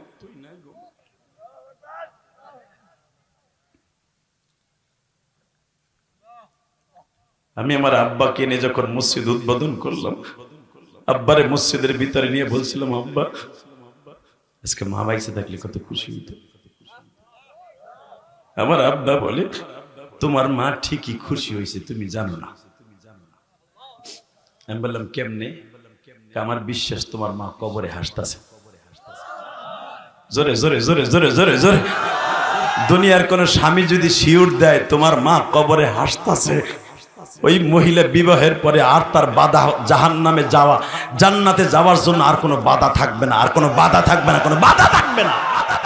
এই মহিলার গোষ্ঠী, কোন স্ত্রীকে যদি তার স্বামী একটা লকব দেয় যে তুমি জান্নাতি, ইনশাআল্লাহ আপনি যত গুনাহ করবেন স্বামীর দোয়ার খাতিরে আল্লাহ আপনাকে মাফ করে দিবেন। এটা আল্লাহর ওয়াদা।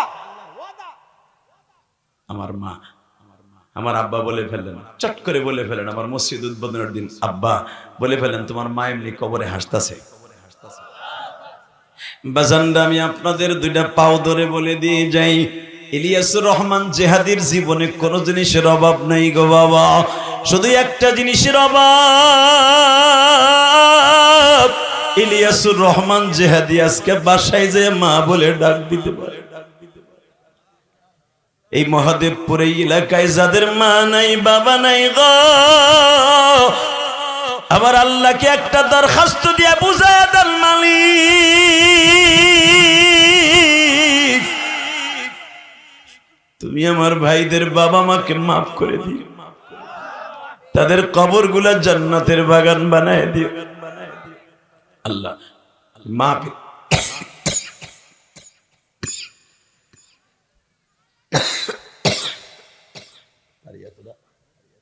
পানি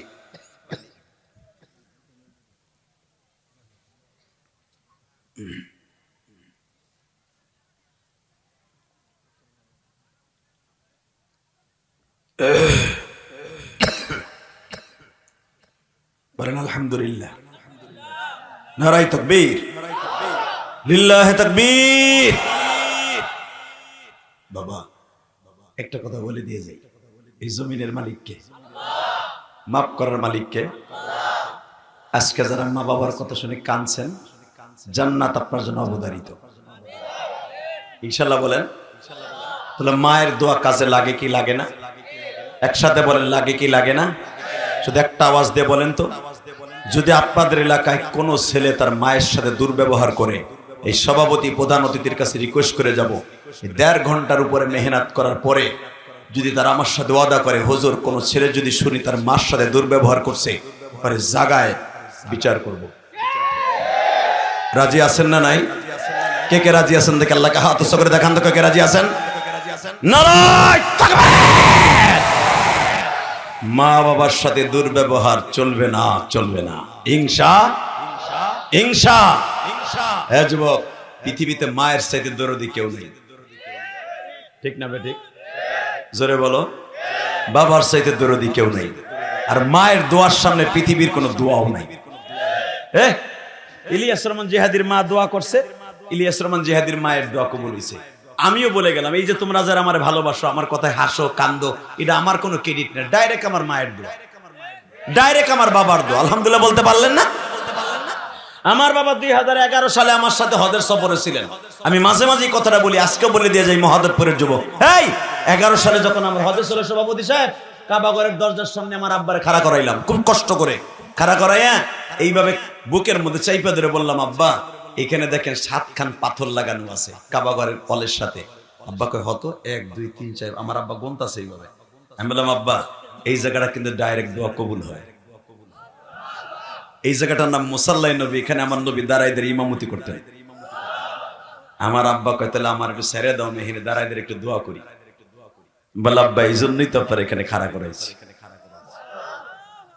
এখন দিলটা নরম করবেন। যুবক কলিজার ভাই আমার আব্বারে মুসাল্লাই নবী কাবা ঘরের নিচের একবারে নিচে কাবা হাতিম আর কাবা ঘরের দরজার মাঝখানে এই জায়গাটা। আমার নবীর আমি আমার আব্বারে বললাম, আব্বা এখানে দাঁড়াইয়া আমি 2টা জিনিস আপনার কাছে চাবো। 1 নম্বরে চাবো আপনি আমার মাকে মাফ করে দিবেন, কারণ দুনিয়ার কোন স্বামী যদি তার স্ত্রীকে মাফ না করে কোনোদিন সে মাফ পাবে না। 2 নম্বরে সন্তান যদি তার বাবা মা মাফ না করে কোনোদিন সে মাফ পাবে না। আব্বা এটা হলো দোয়া কবুল হওয়ার স্টেডিয়াম, এইখানে দোয়া ডাইরেক্ট কবুল হয়। আব্বা বলে, আমি বুঝে ফেলছি, তুমি তোমার মার লেগে দোয়া চাও না, তোমার মারে আমি মাফ করে দিছি। বেজন্ডে যখন শুনছে আমার মা বলেছে, আমার আব্বা বললেন তোমার মাকে মাফ করে দিছি, দ্বিতীয় নাম্বারে বললাম আব্বা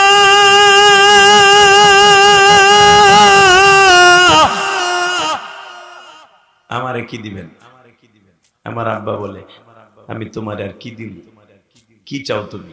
আমি বললাম কিচ্ছু চাই না, আপনার মনের থেকে দেন। আমার আব্বা চট করে বলে ফেললেন যে কথাটা, সেই কথাটাই আপনাদের চোখে আমি পেয়েছি। আমার আব্বা বলেছেন তুমি যে ওয়াজে যাবা অন্তত প্রত্যেকটা মানুষ না হলো কিছু কিছু মানুষের চোখ দিয়ে যেন লেবু রসের মতো পানি অঝরে ঝরতে থাকে।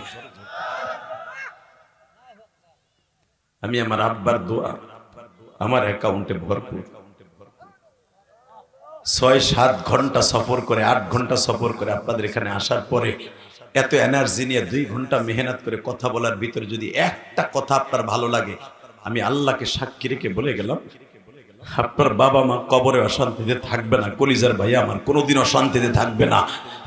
যদি কয়েকটা ওসিয়াত আমার শুনতে পারেন, 1 নাম্বার ওসিয়াত আপনার নামাজটা ঠিক রেখে মা বাবার খেদমত করবেন। কে কে রাজি আছেন দেখে আল্লাহকে হাত উঁচা করে দেখান তো কে কে রাজি আছেন? লিল্লাহ তাকবীর। নামাও হাত। আমার আব্বার কথা 1 নম্বরে কবুল হয়েছে। আমি এমন কোন দিন নাই, এমন কোন রাত নাই যখন দিনে ওয়াজ করলো যুবকরা কান্দে, রাতে করলো আল্লাহ তাদেরকে কান্দায়। কান্দানের পিছনে আমার আমল না, একমাত্র আমার বাবার দোয়া। তুমি যদি স্কুল কলেজে পড়ো, দোকানপাটে যে কোনো জায়গায় ব্যবসা বাণিজ্য করো, আমি আল্লাহকে সাক্ষী রেখে বললাম তোমার বাবার দোয়া যদি তোমার অ্যাকাউন্টে থাকে, তুমি 1 নম্বরে এই পৃথিবীতে হিরো। আলহামদুলিল্লাহ বলেন তো, আল্লাহু আকবার জোরে বলেন তো। তাহলে আমি বলবো যুবক, তুমি যদি আমার বন্ধু হইতে চাও, জীবনে তোমার সাথে দেখা হোক বা না হোক, শেষ মোনাজাতে মা বাবার জন্য দোয়া করে যেতে রাজি আছো না নাই? কে কে রাজি আছো দেখে আল্লাহকে হাত উঁচু করে দেখাও তো। দেখাও দেখাও দেখাও কলিজা দেখাও, রাত 11:30টার সময় দেখাও। আল্লাহ তুমি দেখো মালিক,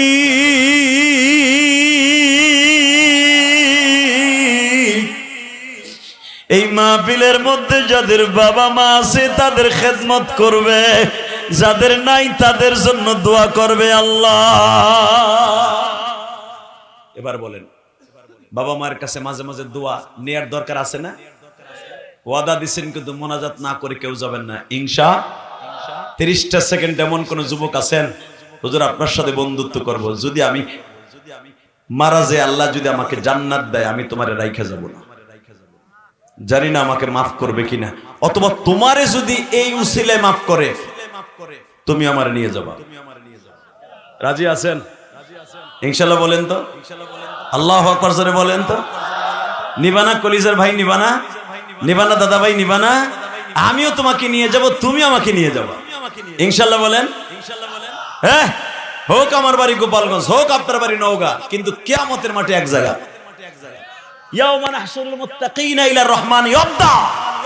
যখন তুমি উঠবা জান্নাতের মাঠে যাওয়ার জন্য, বোরাকে চড়বা, তখনও তোমার পাশে আল্লাহ থাকবে এবং যার সাথে মোহাব্বত ছিল সে থাকবে ইনশাআল্লাহ। আপনাদের সাথে আমার দেখা হোক, আপনি চান না? আমরা মুসাফিরের দোয়া যদি আল্লাহ কবুল করে, আমি ওয়াদা করে গেলাম যদি আল্লাহ আমাকে মাফ করে দেন, আল্লাহ আমাকে একসাথে মাফ করে দেয়। 30টা সেকেন্ড ওই বন্ধুগুলো আমি চাই, যে বন্ধুগুলোর বাবাই মাঠের মধ্যে আছে। কার কার বাবা আছে দাঁড়াও তো। কার কার বাপ এই মাঠে আছে দাঁড়াও।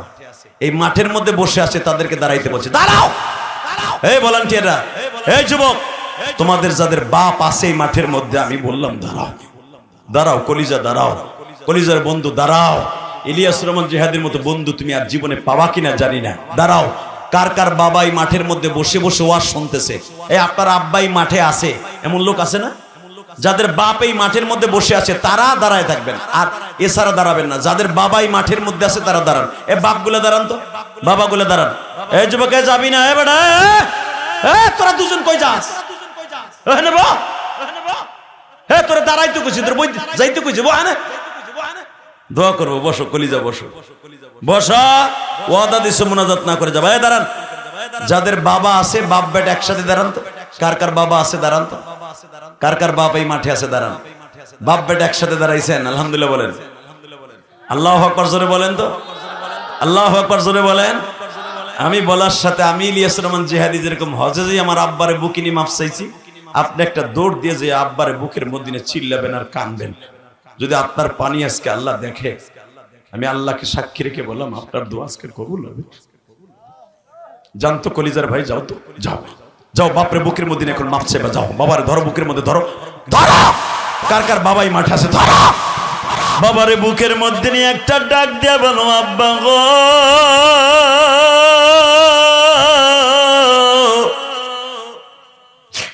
তুমি বেঁচে আছো, তোমার কাছে মাপ চাইলাম গো বাবা, কিন্তু আমাদের যাদের নাই আমরা কার কাছে মাপ চাইব?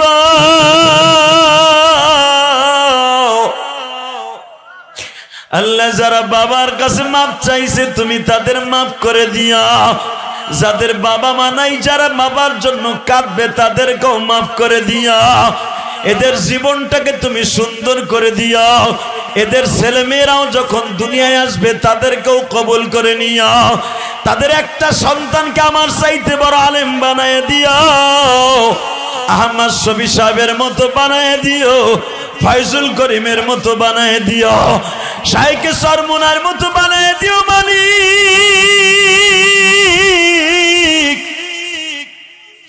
জুনাইদ বাবুনাগরীর মতো বানায় দিও। আল্লাহ যাদের সন্তান বাবার কাছে মাপ চাইছে তাদেরকে মাফ করে দিও, এদের সন্তানগুলা তুমি জান্নাতের একটা টিকিট ধরায় দিও। যারা আমার কথা শুনিয়া কান্তাছে মালিক, এদের মধ্যে যাদের বাবা নাই মা নাই, মনে মনে ভাবতেছে যে হাদিসা বুঝু,